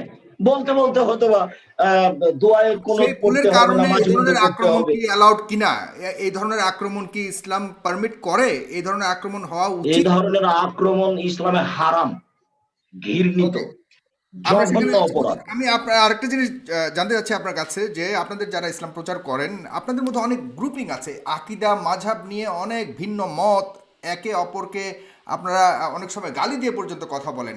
এটা ইসলামের কি ক্ষতি হয় কিনা, মানে ইভেনচুয়ালি ইসলাম তো ক্ষতিগ্রস্ত হচ্ছে কিনা, এটা কি আপনি মানেন কিনা? এই কথার প্রথম উত্তর হলো যে আমি আব্দুর রাজ্জাক বিন ইউসুফ কোনোদিন কোনো মাযহাবের নিন্দা করিনি। দ্বিতীয় কথা হলো এই যে একটা মাযহাবকে সামনে রেখে একজন আরেকজনকে গালি দিবে, একজন আরেকজনের বিরুদ্ধে কথা বলবে, একজন আরেকজনকে খেপিয়ে তুলবে, উস্কিয়ে তুলবে, এটা হতে পারে না। এইটা যদি কোনো আলেমের মুখ থেকে ঘটে যায়, তাহলে বুঝতে হবে যিনি আসলে আলেম নন। এটা সামাজিক গতির উপরে চলছে, আবেগের উপরে চলছে, আর নাহলে হিংসার উপরে চলছে, এটা হতে পারে। সেটা একজন আলেম দাওয়াত দিতে গিয়ে এক সম্প্রদায়কে আর এক সম্প্রদায়ের উপরে কেন খেপিয়ে তুলবে, এই কোন ধরনের কথা? একই সময়ে আপনার আব্দুল্লাহ ইবনে ওমর রাদিয়াল্লাহু তাআলার ফতোয়া একরকম, আয়েশা রাদিয়াল্লাহু তাআলা আনহার ফতোয়া একরকম। তো কোনোদিন তাদের ভিতরে মারামারি হয়নি। আজও মানুষের বুঝে ফতোয়া দুই রকম হতে পারে। যদি বুঝে দুই রকম হয়, তাহলে দুজনই নেকি পাবে। আর যদি স্বার্থে দুই রকম হয়, তাহলে যে ঠিক বলেছে সে নেকি পাবে, যে স্বার্থে বলেছে সে ক্ষতিগ্রস্ত হবে। সে কথা রাসূল সাল্লাল্লাহু আলাইহি ওয়াসাল্লাম বলেছেন। কিন্তু এই কথার অর্থ এই নয় যে জাতিকে একজনকে আরেকজনের উপরে খেপিয়ে তুলতে হবে কথার মাধ্যমে, বক্তব্যের মাধ্যমে, কলাকৌশলের মাধ্যমে, তা কখনো নয়। আমি এই কথা যখন তখন বলে আসছি যে আমার জীবনে ঘটেনি এটা। অনুসারী ভিত্তিক ধর্ম প্রচারণা কতটুকু আসলে সঠিক, ইসলামে কতটুকু এটাকে সমর্থন? কথা বুঝতে পারিনি। বললাম যে অনুসারী ভিত্তিক ইসলাম প্রচারণা, অনুসারী ভিত্তিক সংগঠন, এই আপনি বুঝতে পারছেন যে আমাদের মধ্যে যারা ইসলাম প্রচার করে তাদের মধ্যে অনেক অনুসারী বেসড হয়ে গেছে আমাদের এই ধর্ম প্রচারকদের মধ্যে, যে অমুকের অনুসারীরা শুধুমাত্র অমুকের কথাই বিশ্বাস করবে। আসলে সঠিক হাদিস এবং কুরআন ভিত্তিক এর বাইরে যাওয়ার সুযোগ রয়েছে কিনা, মানে এই দুটা পুস্তকের বাইরে? বুঝেছি আমি। অনুসারী হয়ে একজন আরেকজনের ভালোবাসা দেখিয়ে ধর্ম প্রচার করবে, বা মাঝাব ভিত্তিক বা দল ভিত্তিক বা সংগঠন ভিত্তিক মানুষ দিনের দাওয়াত দিবে, দিন প্রচার করবে, এরকম অনুমোদন কোরআন হাদিসে নেই। বরং রাসূল সাল্লাল্লাহু আলাইহি সাল্লাম এই কথাই বলেছেন যে আমি চলে যাচ্ছি দুনিয়া থেকে, তোমাদের কাছে দুইটা জিনিস রেখে গেলাম, কোরআন এবং হাদিস, আমার সুন্নাত। যতদিন পর্যন্ত তোমরা কোরআন এবং আমার সুন্নাত ধরে রাখবে ততদিন পর্যন্ত তোমরা ভ্রান্ত হবে না।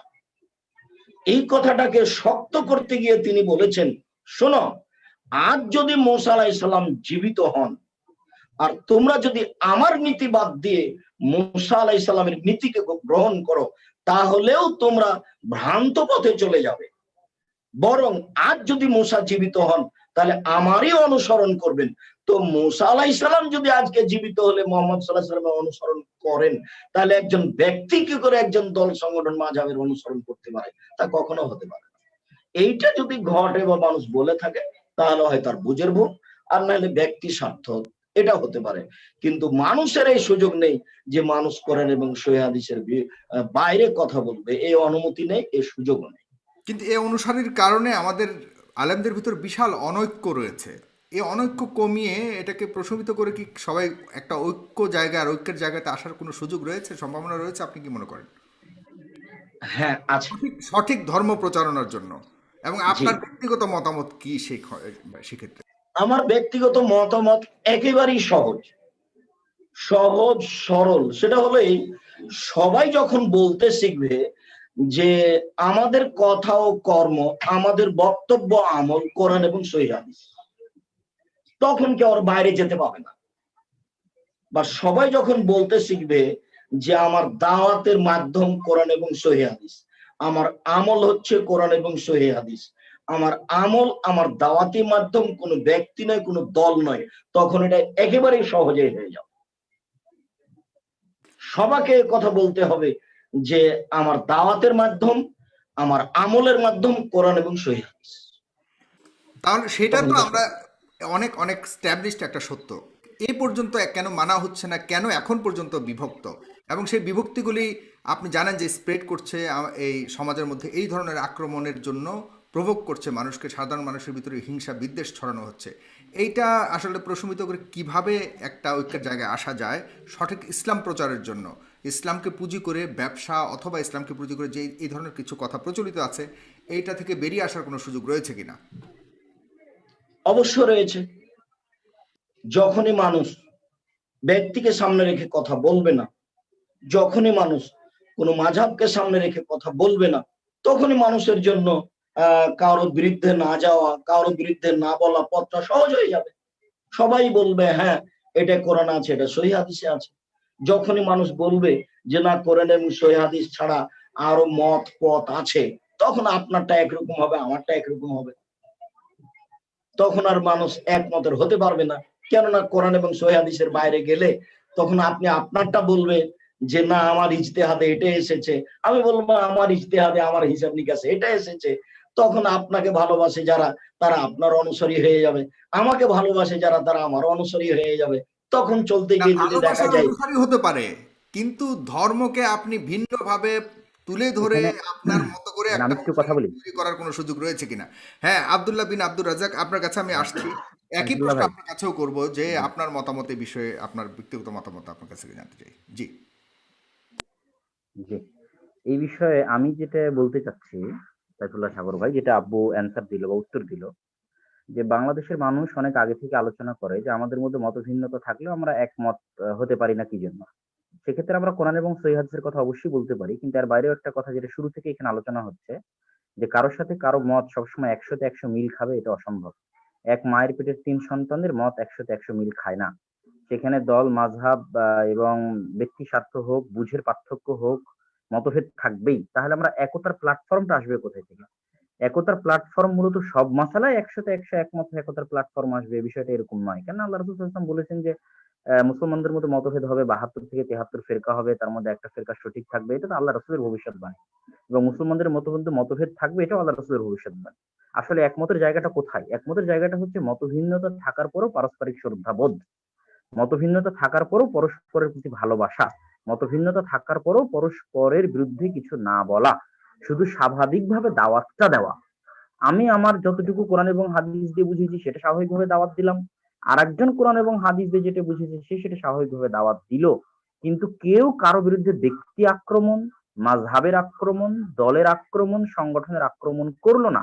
এবং যখন বৃহৎ জাতীয় স্বার্থ আসবে তখন আবার সবাই এক প্ল্যাটফর্মে একত্রিত হলো, যেমন দেশের স্বার্থ, মুসলিম উম্মার স্বার্থ, এরকম বড় কোনো স্বার্থ যখন আসবে তখন আবার মুসলমান ভাই ভাই একটা একত্রিত প্ল্যাটফর্মে এসে তারা নিজের দাবি দেওয়া পেশ করবে বা কথাবার্তা বলবে। এটাই মূলত ইসলামে একতাবদ্ধ হওয়ার প্ল্যাটফর্ম। কেননা ইমাম বুখারী, ইমাম মুসলিম তারাও তাদের মধ্যে একটা সময় দেখা গেছে মতভিন্নতা। পৃথিবীর যারা কোরআন এবং হাদিসের ছাত্র সবাই জানে যে ইমাম মুসলিম, ইমাম বুখারী এত প্রিয় ছাত্র হওয়ার পরও, এত ভালোবাসার ছাত্র হওয়ার পরও তাদের মধ্যে মতভেদ দেখা দিয়েছে। এবং তারা, ইমাম মুসলিম তার বইয়ের ভূমিকাতে ইমাম বুখারীর বিরুদ্ধেই বলা চলে, তার মতের বিরুদ্ধে অনেক শক্তভাবে কলম ধরেছেন। কিন্তু তার মানে তো এই নয় যে ইমাম বুখারী ইমাম মুসলিমের বিরুদ্ধে তার ছাত্রদের লেলিয়ে দিয়েছেন, বা ইমাম মুসলিম ইমাম বুখারীর বিরুদ্ধে তার ছাত্রদের লেলিয়ে দিয়েছেন, বা তারা পরস্পরের বিরুদ্ধে বিষোদ্গার, বিদ্বেষ, অপবাদ এগুলোর সংস্কৃতি চালু করেছেন। বিষয়টা কিন্তু এরকম নয়। সুতরাং মতবিরোধ থাকবেই, কিন্তু মতবিরোধ থাকার পরও পারস্পরিক ভ্রাতৃত্ব কিভাবে বজায় রাখা যায় এটা হলো একতাবদ্ধ হওয়ার প্ল্যাটফর্ম। আশা করি আমি বুঝাতে পেরেছি। জি, জনাব আব্দুল্লাহ বিন আব্দুর রাজ্জাক, আপনি কিন্তু পড়ালেখার দিক দিয়ে অনেক এগিয়ে রয়েছেন এবং আন্তর্জাতিকভাবে আপনি পড়াশোনা করেছেন। আপনি দারুল উলুম দেওবন্দ থেকে, ভারত থেকে আপনি অধ্যয়ন করেছেন, ফাজেল থেকে আপনি এরপরে বর্তমান অধ্যয়ন রয়েছেন, অধ্যয়ন করছেন আপনি মাস্টার্স মদিনা ইসলামী বিশ্ববিদ্যালয় থেকে। আপনার সেখানে যে আধুনিক পড়াশোনার সাথেও আপনার যথেষ্ট সম্পর্ক রয়েছে এবং আপনার ইসলামিক পড়াশোনার উপরেও আপনি যথেষ্ট অভিজ্ঞতা রয়েছে এবং পড়াশোনা করে যাচ্ছেন। কোনোভাবে কি পারমিট করে কিনা এই ধরনের আক্রমণ, এইসব দেশে কি আপনি কখনো দেখেছেন কিনা? বা এই যে মদিনা ইউনিভার্সিটির মতো একটা ইউনিভার্সিটি পড়াশোনা করছেন, বাংলাদেশের যে কৃষ্টি রয়েছে, ইসলাম প্রচারের যে কৃষ্টি রয়েছে, সেখানে কি এই ধরনের পারমিট করে কিনা সেখানকার বিশ্ববিদ্যালয়ের যে এডুকেশনগুলি আপনি নিচ্ছেন বা সেখানকার শিক্ষকরা এই ধরনের মানে মাযহাব এবং আপনার আকীদা এবং আপনার অনুসারী ভিত্তিক এই যে কথাগুলো আমরা এতক্ষণ বললাম, আপনাদের ভবিষ্যতের এই মানে ইসলাম প্রচারণার পরিকল্পনাটা কীরকম? কি আগের মতো করেই আপনারা চাচ্ছেন, নাকি হিংসা বিদ্বেষ থেকে বের হয়ে একটি নতুন করে ধর্ম প্রচারণার সুন্দরভাবে, যেটা শান্তির ধর্ম ইসলামের সঠিক প্রচারণাকে আপনার করার? এখানে এখানে একটা চমৎকার জিনিস আপনি শেয়ার করেছেন যে আমি দেওবান্দ, যেটা আমাদের হানাফি ভাইদের কেন্দ্রীয় প্রতিষ্ঠান, যেটা আমাদের বাংলাদেশের 90% বা 80% মানুষ যারা দেওবন্দি হানাফি, যেটা হাটহাজারী বা হেফাজতে ইসলাম, তাদের যেটা কেন্দ্রীয় শিক্ষাগার, সেই দারুল উলুম দেওবন্দে আমি 2 বছর পড়াশোনা করেছি। এবং আমি ভারতে যে 3 বছর ছিলাম, আমি পুরো 3 বছরই আমি হানাফিদের প্রতিষ্ঠানে পড়েছি। এখান থেকে একটা জিনিস আমি স্পষ্ট করতে চাই যে আমি আহলে হাদিস আমি একটা ঘরের সেকেন্ড সন্তান। একটু ইয়ে করছি, আপনি কিন্তু এখানে অলরেডি আপনি নিজের বক্তব্যের মধ্যে কিন্তু তাদের এবং আমাদের বলে কিন্তু অলরেডি শুরু করেছেন। তার মানে কি আপনিও লালন করেন কি না, যে যদি মুসলমান হিসেবে দাবি করেন, যদি না, ইসলাম কি ধর্ম হিসেবে দাবি আমি করেন, সেখানে আপনার মধ্যেও কেন তাদের বা আমাদের এবং ওদের এই শব্দগুলি কেন থাকে? আমি যে আমি যে বাক্যটা শেষ করতে পারিনি, তো এই জন্য কথাটা ওইভাবে এসেছে। আমি যেটা বুঝাতে চাচ্ছিলাম যে মানুষ তো মনে করে যে আমি আব্দুর রাজ্জাক বিন ইউসুফের ছেলে। তো আব্দুর রাজ্জাক বিন ইউসুফকে মানুষ আহলে হাদিস নেতা বা আহলে হাদিস আলেম মনে করে। তো আব্দুর রাজ্জাক বিন ইউসুফের ছেলে হওয়ার পরও আমি 3 বছর হানাফি প্রতিষ্ঠানে পড়াশোনা করেছি। আমি এই কথাটা বলতে চাচ্ছিলাম যে আমাদের মধ্যে যদি সংকীর্ণতা থাকতো, আমাদের মধ্যে যদি আমরা পারস্পরিক বিদ্বেষ লালন করতাম, তাহলে আমার আব্বা তো আমাকে সেখানে পাঠাতেন না বা আমি সেখানে যেতাম না। কিন্তু বিষয়টা কিন্তু সেরকম ঘটেনি। আমি সেরকম একটা প্রতিষ্ঠানে পড়েছি যারা আমাদেরকে শত্রু মনে করতেছে, বা আব্দুর রাজ্জাক বিন ইউসুফকে আমি আমারটা না বলে আমার আব্বুরটাই বলি, আমি তাদের প্রতিষ্ঠানে পড়াশোনা করেছি। এইটা দিয়ে আমি যেটা বুঝাতে চাচ্ছিলাম যে আমি দারুল উলুম দেওবন্দের যারা বড় বড় উস্তাদ, মুফতি সাঈদ আহমদ পালানপুরি রাহিমাহুল্লাহ, যিনি কিছুদিন আগে মারা গেছে, মুফতি হাবিবুর রহমান আজমি, মুফতি নিয়ামতুল্লাহ আজামি, আমি তাদের দার্সের ছাত্র। একটা মজার জিনিস বলি, মুফতি নিয়ামতুল্লাহ আজামি একদিন দারুল উলুম দেওবন্দে মসজিদে রশিদ একটা আলোচনা অনুষ্ঠান হচ্ছিল আহলে হাদিসদের নিয়ে, যে আহলে হাদিসরা কি আহলুস সুন্নাত ওয়াল জামাত থেকে খারিজ, আহলুস সুন্নাত ওয়াল জামাতের বাইরে না মধ্যে। তো মুফতি নিয়ামতুল্লাহ আজামি উনি দারুল উলুম দেওবন্দের টিচার হওয়ার পরও 1.5-2 ঘন্টা লেকচার দেওয়ার পর উনি যেটা ফাইনাল ডিসিশন দিলেন সেটা হচ্ছে যে আহলুল হাদিসরাও আহলুস সুন্নাত ওয়াল জামাতের অন্তর্ভুক্ত। এবং আগের যুগেরও অনেক বড় বড় হানাফি আলেম ওলামা তারা এই কথাটা বলে গেছেন, আর এটা ইদানিং উনি এখনো জীবিত আছেন দারুল উলুম দেওবন্দে, আমি যার কথা বলছি। আবার আমি আহলুল হাদিসদের যেটা কেন্দ্রীয় শিক্ষা প্রতিষ্ঠান মদিনা ইসলাম বিশ্ববিদ্যালয়, সেখানেও পড়াশোনা করছি। তাদের মধ্যেও আমি দেখেছি তারা যারা হানাফি বড় বড় আলেম তাদের প্রতি বিশাল শ্রদ্ধাবোধ, যেমন আল্লামা কাশ্মীরি, আনোয়ার শাহ কাশ্মীরি, যিনি দারুল উলুম দেওবন্দের মুহাদ্দিস ছিলেন, এবং এরকম আরো যারা যারা বড় বড় আলেম চলে গেছেন তাদের প্রতি তাদের আমি শ্রদ্ধাবোধ দেখেছি। তো আমি যেটা বলবো সারমর্ম কথা সেটা হচ্ছে যাদের ভিতরে জ্ঞানের গভীরতা আছে, তিনি হানাফি হন, দেওবন্দি হন, আহলুল হাদিস হন, তারা জিনিসটার সত্যটা বুঝে এবং তারা পারস্পরিক শ্রদ্ধাবোধটা রক্ষা করে চলতে পারে। কিন্তু তাদের অনুসারী যারা জাহিল শ্রেণী আছে, অজ্ঞমূর্খ শ্রেণী আছে, তারা মূলত এই গভীর জিনিসটা উপলব্ধি করতে পারে না এবং তারা মূলত এই পারস্পরিক ভ্রাতৃত্ববোধটা রক্ষা করতে পারে না। আমি বড় আলেমের মধ্যেও এই জিনিসটা দেখিনি, বরং পারস্পরিক শ্রদ্ধাবোধ দেখেছি। এবং এই শ্রদ্ধাবোধের অনেকগুলো ঘটনাও আমার জানা আছে। যেমন মাহমুদুল হাসান দেওবন্দি, উনি আমাদের হানাফি দেওবন্দি ভাইদের নিকটে অনেক বড় শিক্ষাগুরু এবং রাজনৈতিক গুরু।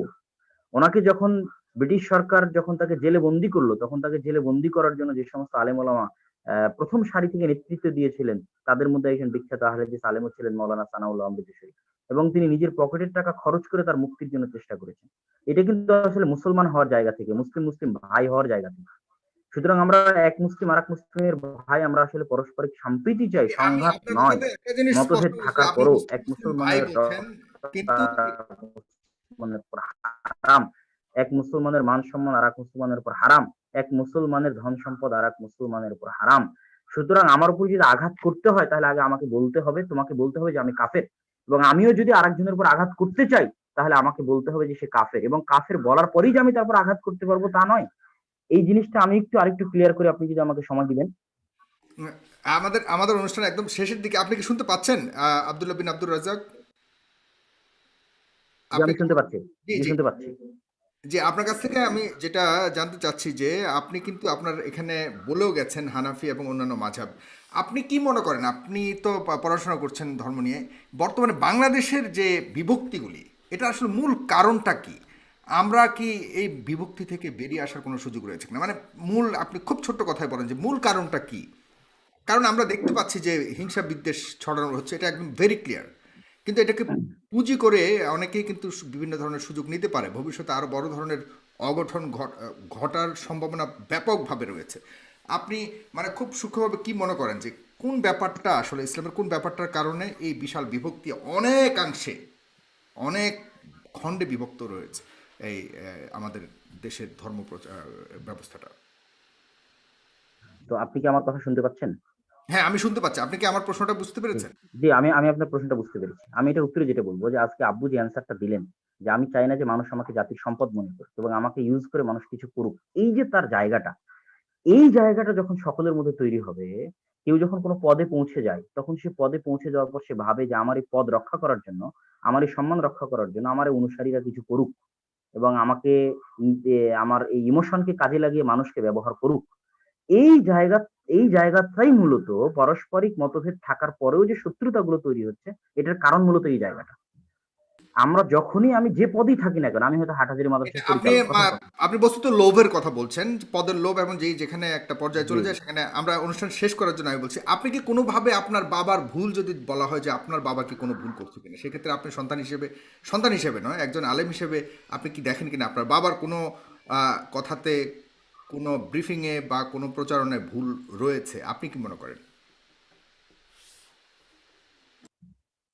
না, আমি যেটা মনে করি সেটা হচ্ছে আমি আব্বুর সাথে বহুদিন থেকে আছি। উনার আকীদা সম্পূর্ণরূপে পরিষ্কার। উনি কোনো মুসলমানকে কখনো সরকার ব্যতীত কোনো ব্যক্তি অস্ত্র উত্তোলন আইন হাতে নিয়ে কারো প্রতি আঘাত করবে, এটা উনি চরম বিরোধী আদিকাল থেকে। এবং ওনার বহু বক্তব্য, বহু লেখনী এটার উপর স্পষ্ট আছে।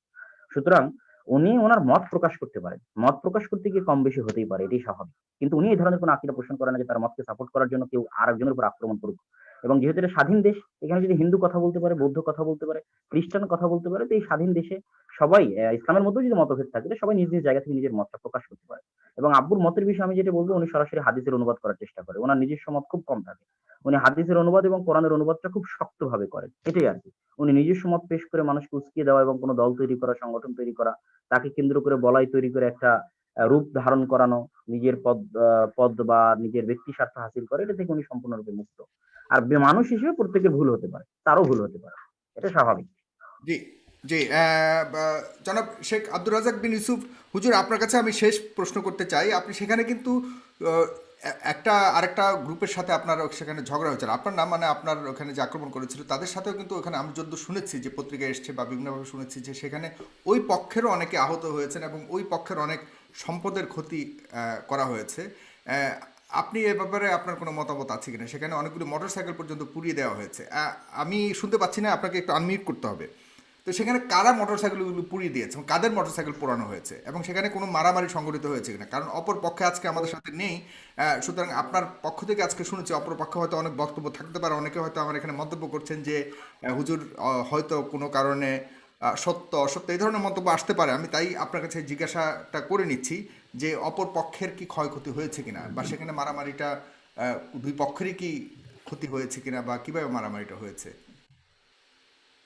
কোন পক্ষের ক্ষতি হয়েছে তা আমি অবগত নই। আমি পরে অবগত হয়েছি যে সেখানে মারামারি হয়েছে কিছুটা, তারপর 3টি মোটরসাইকেল পুড়িয়ে দেওয়া হয়েছে। এগুলো আপনারা যেমন অবগত হয়েছেন তেমন আমিও অবগত হয়েছি, যেটা আমি চাইনি। আমি জানি না যে কারা করেছে, কেননা এটা আমি চাই না। আমি সামান্যতম বা আমি জানি না কারা করেছে। একজনকে সামনে রেখে আর একজন কিছু ঘটাক, এটা আমি গ্রহণ করি না। বরং এসব কর্মের আমি চরম বিরোধী।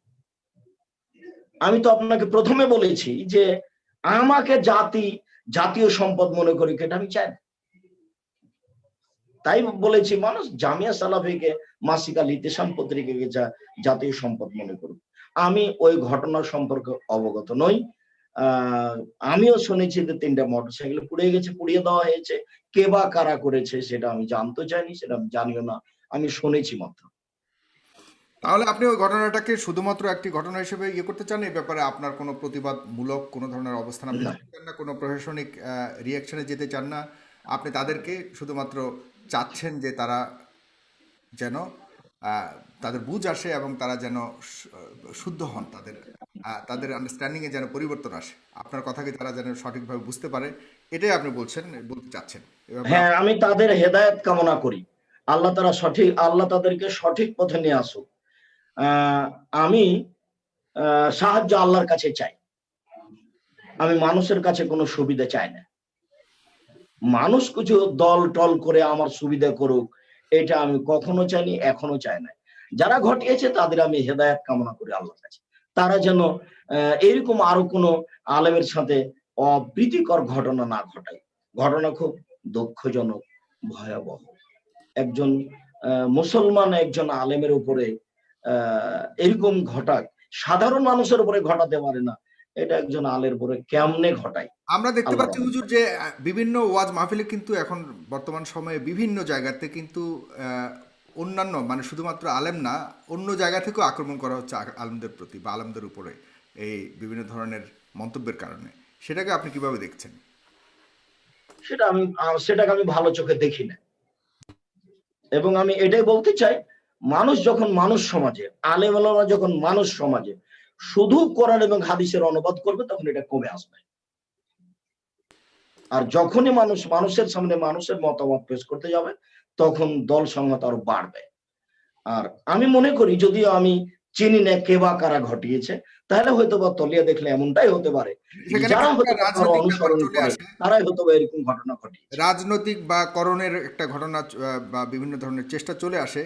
আপনারা কিন্তু মাঝে মধ্যে, আপনিও মাঝে মধ্যে হয়তো খেলাফতের কথা বলে থাকেন।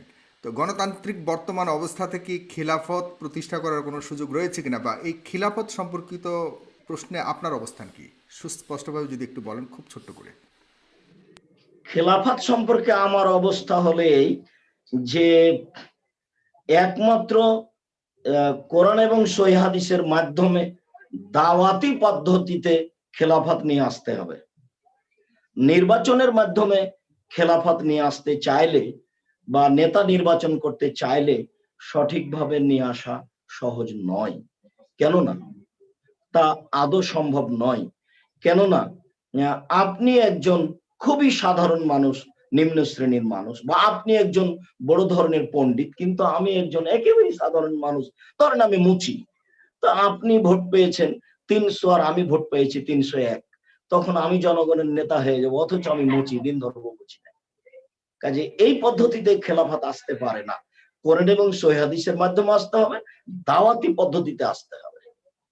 এখন নির্বাচন পদ্ধতি এটা চলে এসেছে, এখন আমাদেরকে সবাইকে দাওয়াত দিতে হবে। মানে আপনি যেমন ভাবে সাধারণ জনগণকে দাওয়াত দিতে হবে, তেমন ভাবে সরকারকেও দাওয়াত দিতে হবে। আমাদেরকে থাকতে হবে দাওয়াতি কর্মে, পদ দখলে আমাদের থাকা হবে না, কোনোদিনই নয়।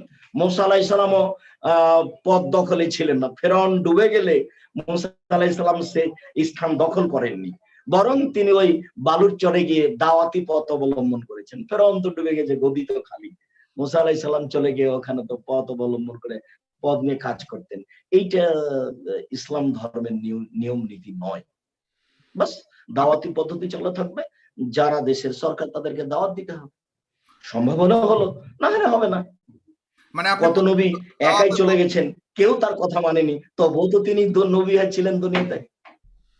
হ্যাঁ, আপনি দাওয়াতের পদ্ধতিগত পরিবর্তনের মাধ্যমে আপনি আবেদন করতে চাচ্ছেন বা আবেদন জানাতে চাচ্ছেন, এভাবে আহ্বান করছেন যেন আলেমরা আবেদনের পদ্ধতিটা এই বিষয়ে পরিবর্তন করে আমি একটু কথা বলি জাকির ভাই। হ্যাঁ, কিন্তু তারপরে আপনি চাচ্ছেন যে এদেশে খিলাফত প্রতিষ্ঠিত হোক, ব্যাপারটা ওরকমই। আচ্ছা, সংঘাতের মাধ্যমে দাওয়াতি কাজ হবে, এটা আমি চাই না। তো এই বিভক্তি আমি প্রথম থেকে বলে আসছি, এখনো বলছি, আমার এই দীর্ঘ 30 বছর আমি কোনোদিন কাউকে কারো বিরুদ্ধে উস্কে কথা বলিনি। আমার কোনো বক্তব্য এরকম পাওয়া যাবে না। তো এইভাবে যদি খিলাফত প্রতিষ্ঠিত হয়, আপনাদের এই বিশাল অনেক অনেক অনেক অংশে বিভক্তি নিয়ে যদি কখনো খিলাফত প্রতিষ্ঠিত হয়, তাহলে কি এই ধরনের কৃষ্টি যদি চলমান থাকে, আপনি কি মনে করেন না যে এই ধরনের আক্রমণের ঘটনা আরো অনেক ব্যাপকভাবে বেড়ে যেতে পারে যদি খিলাফত প্রতিষ্ঠিত হয়? না, দাওয়াতের মাধ্যমে যদি খেলাফত প্রতিষ্ঠিত হয়, তখন তো আর এগুলো থাকবে না, তখন তো আর এত মতভেদ থাকবে না। থাকলেও একজন আর একজনের বিরুদ্ধে খেপিয়ে তোলার নীতি থাকবে না। আচ্ছা, ঠিক আছে। আব্দুল্লাহ বিন আব্দুর রাজ্জাক, আপনার কাছ থেকে আমি মিনিটে শুনবো, এরপরে হুজুরের কাছ থেকে আমি 1 মিনিট শুনে আমি একটু বলি সাইফুর রহমান ভাই এই বিষয়ে। জি,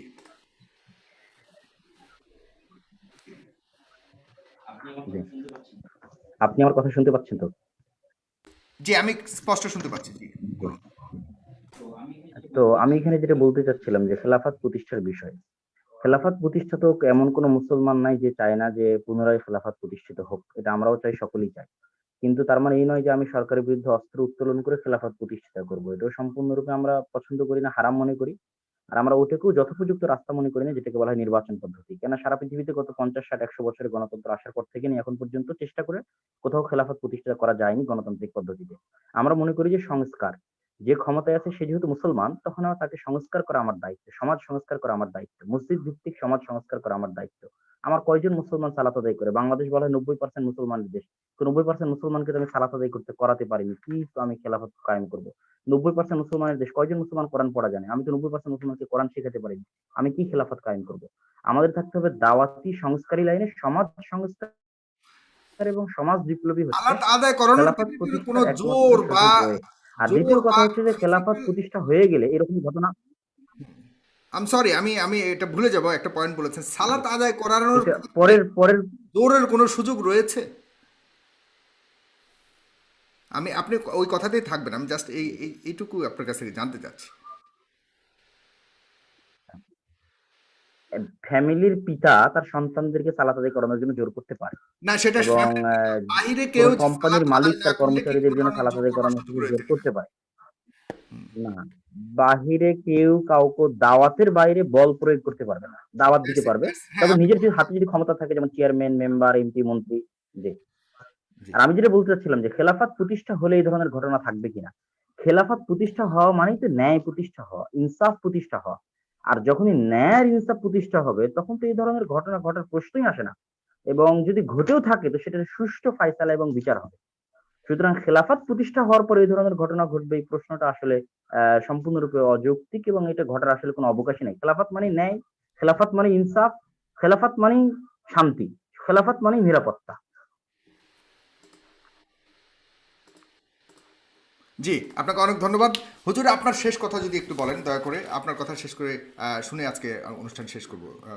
আপনি একটু আনমিউট করে আপনার যদি কোনো কিছু বলবার থাকে আমাদের দর্শক। আনমিউট করো, দর্শক যারা আছেন তাদের উদ্দেশ্যে আপনি যদি ছোট্ট করে কিছু বলার থাকে আপনি বলেই আপনার বলার পর আজকের অনুষ্ঠান শেষ করুন। শুক্রিয়া, জাজাকুমুল্লাহ খায়ের। দর্শক যারা আছেন তাদেরকেই শুধু আমি খাস করে বলছি তা নয়, আরো যারা পৃথিবীর সকল দিনী মুসলিম ভাই বোন আমাদের কথাগুলি শুনছেন বা শুনবেন, সবার জন্য আমি আন্তরিকভাবে যেমন ভাবে দোয়া করি তেমন ভাবে আমি দোয়ার দরখাস্ত দাবি রাখি। যারা এই অপ্রীতিকর ঘটনা ঘটিয়েছে তাদের জন্য আমি আন্তরিকভাবে দোয়া করি এবং তাদের হেদায়েতের জন্য আমি আল্লাহর নিকটে বারংবার বলি। আমি এটাই ঐকান্তিক ভাবে কামনা করি যে আমরা সকল দিনী ভাই বোনের সার্বিক কল্যাণ কামনা করি। তারা যেন সবাই সময় অসময়ে বিপদ আপদে আল্লাহর কাছে সাহায্য চাই। অবশ্যই যেন মানুষের কাছে আশ্রয় নিয়ে সমাজে যেন বিভক্তি বা দ্বন্দ্ব সৃষ্টি না হয়। এই মর্মে আমি সকল দিনই ভাই বোনের জন্য দোয়া করি এবং আমি আব্দুর রাজ্জাক বিন ইউসুফ সকলের কাছে দোয়ার দরখাস্ত রাখি। আর আর আমি ব্যক্তি হিসাবে নিজেকে জাতীয় সম্পদ মনে করে সমাজে কিছু করতে রাজি নই। সমাজ কিছু আমার জন্য করুক এটা আমি চাই না, বরং আমি জাতির সামনে আমি আজ আছি কালকে নেই, এখন আছি কালকে নেই, কাজেই আমাকে হিসাব করে সমাজ কিছু করবে এটা আমি চাই না। বরং আমার যে দাওয়াতি কাজ করেছি বা করছি, যেটা কোরআন এবং সহিহ হাদিসের সাথে সরাসরি মিলবে, সেটা যেন আপত্তি না করে মেনে নেয়, এটাই আমার জাতির কাছে দাবি। সাথে সাথে তারা যেন জামিয়া সালাফিয়াকে এবং মাসিক আল ইতিসাম পত্রিকাকে জাতীয় সম্পদ মনে করে। কেননা আমি এই জামিয়া সালাফের মাধ্যমে জাতির ছেলে মেয়েদের উন্নত শিক্ষা চাই, যারা কোরআন এবং সহিহ হাদিস শিক্ষা অর্জন করে জাতির অন্যায়ের বিরুদ্ধে লড়বে মুখে কলমে দিয়ে। সেটাই হচ্ছে এই জাতির বড় সম্পদ জামিয়া সালাফিয়া। আর সেটাই হচ্ছে প্রচার মাধ্যমের একটি বড় প্রচার মাধ্যম মাসিক আল ইতিসাম পত্রিকা। সাথে সাথে এই প্রতিষ্ঠানের সাথে যত ছেলে মেয়ে দিন ধর্ম জানবে শিখবে, তারা যেন সঠিক আকীদায় জাতির কাছে আসে, দ্বীনি দাওয়াত নিয়ে, আকীদা আদর্শ নিয়ে। এটা আমার ঐকান্তিক দাবি। আমি ব্যক্তির জন্য কিছু চাইনি, আর আমি ব্যক্তি নিজেকে কিছু মনেও করি না। শুক্রিয়া। আমি সবার সার্বিক কল্যাণ কামনা করি। অনেক অনেক বিশেষভাবে যারা এই অপ্রীতিকর ঘটনা ঘটিয়েছে তাদের আমি আল্লাহর নিকটে হেদায়েতের দাবি রাখি। সাথে সাথে যেন আর কোনো আলেম ওলামা বা যে কোনো ব্যক্তির উপরে তারা যেন এরকম কিছু না ঘটায়, এটা আমি আল্লাহর কাছে দাবি রাখি। যারা এরকম ঘটনার জন্য কিছু উস্কিয়েছে বলে কেউ যদি মনে করে, তারাও যেন কোনো আলেমের প্রতি হাত তোলার জন্য নিজের অধীনস্থ ছেলে জনগণকে এমনটা কাজ করার জন্য আদেশ না করে বা কোনো প্রকার পরামর্শ না দেয়। এটাই জাতির জন্য কল্যাণ হবে। আমি আব্দুর রাজ্জাক বিন ইউসুফ সাধারণ একজন খাদেম, জাতির জন্য যেমন কল্যাণ চাই, নিজের জন্য তেমন কল্যাণ চাই। সকল দিনী ভাই বোনের আমি সার্বিক কল্যাণ কামনা করত। জামিয়া সালাফিয়াকে, মাসিক আল ইতিসাম পত্রিকাকে জাতীয় সম্পদ মনে করার অনুরোধ রেখে, আমি খাকসার আমার জন্য দোয়া করার অনুরোধ রেখে, আমি যতদিন থাকবো ততদিন যেন কোরআন এবং সহিহ হাদিসের ভিত্তিতে এই শক্ত পদ্ধতিতেই দাওয়াত দিতে পারি, এইটা আল্লাহর কাছে যেমন আমার দাবি, জাতির কাছে তেমন আমার দাবি। জাতি যেন আমার এই পথের জন্য দোয়া করে। শেখ আল্লাহ আব্দুর যেন রাজ্জাক সবার বিন ইউসুফ এবং আব্দুল্লাহ বিন আব্দুর রাজ্জাক, আপনাদের দুজনকে অনেক ধন্যবাদ। দর্শক, ফেস দ্য পিপল এবং আমি সাইফুর সাগর, আমি আকিদা এবং মাযহাব দুটোকে অনেক অনেক সম্মান করি। হাদিস, কোরআন এ দুটোকেই আমি লালন করি। তবে আকিদা এবং মাযহাবের কারণে যদি কোনো বিভক্ত হয় সেটাকে আমি কোনো মেনে নিতে পারি না। আমি সম্মান করি জাযাকাল্লাহ খাইর, বারাকাত। এবং কোনো ধরনের আকিদা এবং মাযহাব কোনো মুসলমানের মধ্যে বা কোনো ধর্মের কোনো মানুষের প্রতি, কোনো সাধারণ মানুষের প্রতি, অন্য কোনো ধর্মের মানুষের প্রতি কোনো ধরনের আক্রমণাত্মক কোনো কিছু তৈরি করবে, এটাকে আমরা কোনোভাবেই সমর্থন করি না। আমরা শান্তিপূর্ণভাবে এদেশে থাকতে চাই, জাযাকাল্লাহ খাইর, আমরা বারাকাল্লাহ, বারাকাত। শান্তিপূর্ণভাবে আমাদের ধর্ম লালন করতে চাই, পালন করতে চাই। হিংসা বিদ্বেষের বাহিরে গিয়ে আমরা একটি নতুন শান্তির ধর্ম হিসেবে প্রতিষ্ঠিত করতে চাই আমি ব্যক্তিগতভাবে আমি হয়তো প্রচার করি না, বাট আমি চাই যে আমার যারা গুরুজন আছে, যারা ধর্ম প্রচার করে, তারা যেন ঠিক এই তারা যেন এভাবেই করে। থাকে। এবং আমরা এটাই আশা করি, এটা থেকে একটু বিচ্যুতি যদি হয়, এই ধরনের আক্রমণ যদি হয়, তাহলে আমাদের মন ভেঙে যায়। আমরা চাই না, কারণ মাযহাব কি, আকীদা কি, বাংলাদেশের 80% মুসলমান জানে না আমার মতো যারা জানে। আছে। তারা ভিতরে গভীরভাবে জানে না। সুতরাং আমরা জানি যে হুজুর মাথায় টুপি রেখেছে, 5 ওয়াক্ত নামাজ পড়ে, আল্লাহকে ডাকেন, নবীকে মানেন, এটাই হলো ইসলাম। এবং আমরা এভাবেই দেখতে চাই, নামাজ 5 ওয়াক্ত পড়বে, ভালো কাজ করবে, সমাজের জন্য উপকার উপকার করবে, সবসময় সাধারণ মানুষের কল্যাণে আসবে। এটাই হোক আমাদের একমাত্র আকীদা। মহানবী সাল্লাল্লাহু সাল্লামের আকীদাই হোক আমাদের একমাত্র আকীদা। এর বাইরে আকীদা, এইটা হলো কথা, মূল কথা। জাযাকাল্লাহ। আমরা মানতে পারি, মুহাম্মদ সাল্লাল্লাহু আলাইহি ওয়াসাল্লামের আকীদাই হবে আমাদের মূল আকীদা, হ্যাঁ, তার আদর্শই হবে আমাদের আদর্শ। যে এর বাইরে কেউ কিছু বললে তার মানে এই না যে আক্রমণ করতে হবে। প্লিজ, অসম্ভব তা হতে পারে না। রক্ত নিয়ে রক্তপাত করা, এটা কোনোভাবে কোনো পৃথিবীর কেউ মানে না। আপনি যান আফ্রিকার জঙ্গলে যান, সেখানেও দেখবেন যে এখন দেখা যাচ্ছে যে তারা কত সুন্দরভাবে জীবনযাপন করছে। সেই রক্তপাতের জীবন নাই এখন, পৃথিবীতে থেকে উঠে গেছে। একজন আরেকজনকে আঘাত করতে হবে, এগুলো উঠে গেছে। প্লিজ আপনাদের কাছে বলি, আমাদেরকে আর ছোট করবেন না। সারা পৃথিবীতে ইসলামের বিরুদ্ধে অনেক ষড়যন্ত্র চলছে, আপনারা আর ব্যবহৃত হবেন না। প্লিজ দয়া করে এই কথাটুকু রাখুন। আমার এই ফেস দ্য পিপল কোনোভাবে আমার ধর্মভিত্তিক অনুষ্ঠান নয়, বাট আমি মুসলমান, এবং আমি তখনই মুসলমান হিসেবে নিজেকে সার্থক বলে মনে করব যখন আমি ইসলামের জন্য শান্তির বার্তা পৌঁছাতে পারবো সাধারণ মানুষের কাছে, এবং আমি অন্যান্য ধর্মের মানুষের জীবন ব্যবস্থাকে নিরাপদ করতে পারবো। তবেই আমি মনে করি আমি সাচ্চা মুসলমান এবং সঠিক ধর্ম পালনে আমি জাযাকাল্লাহ। সক্ষম হয়েছে।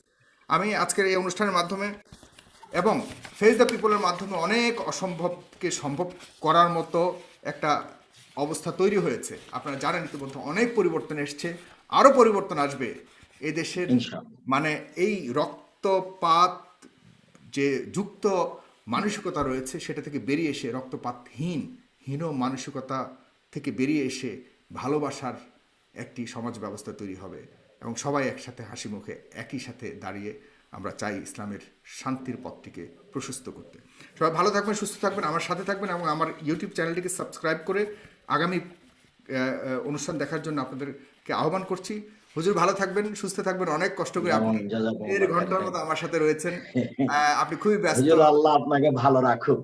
আপনাকে অনেক ভালো রাখুক, সুস্থ থাকুক। এভাবে আপনি শেষ কথাগুলো যেগুলো বলেছেন, এটাই হোক মানুষের নীতি, এটাই হোক আমাদের আলেমদের। আমি এটাই কামনা করি। ভালো থাকবেন, সুস্থ থাকবেন। আব্দুল্লাহ বিন আব্দুর রাজাক। আসসালামু আলাইকুম রহমতুল্লাহি ওয়া বারাকাতুহু। ওয়ালাইকুম আসসালাম।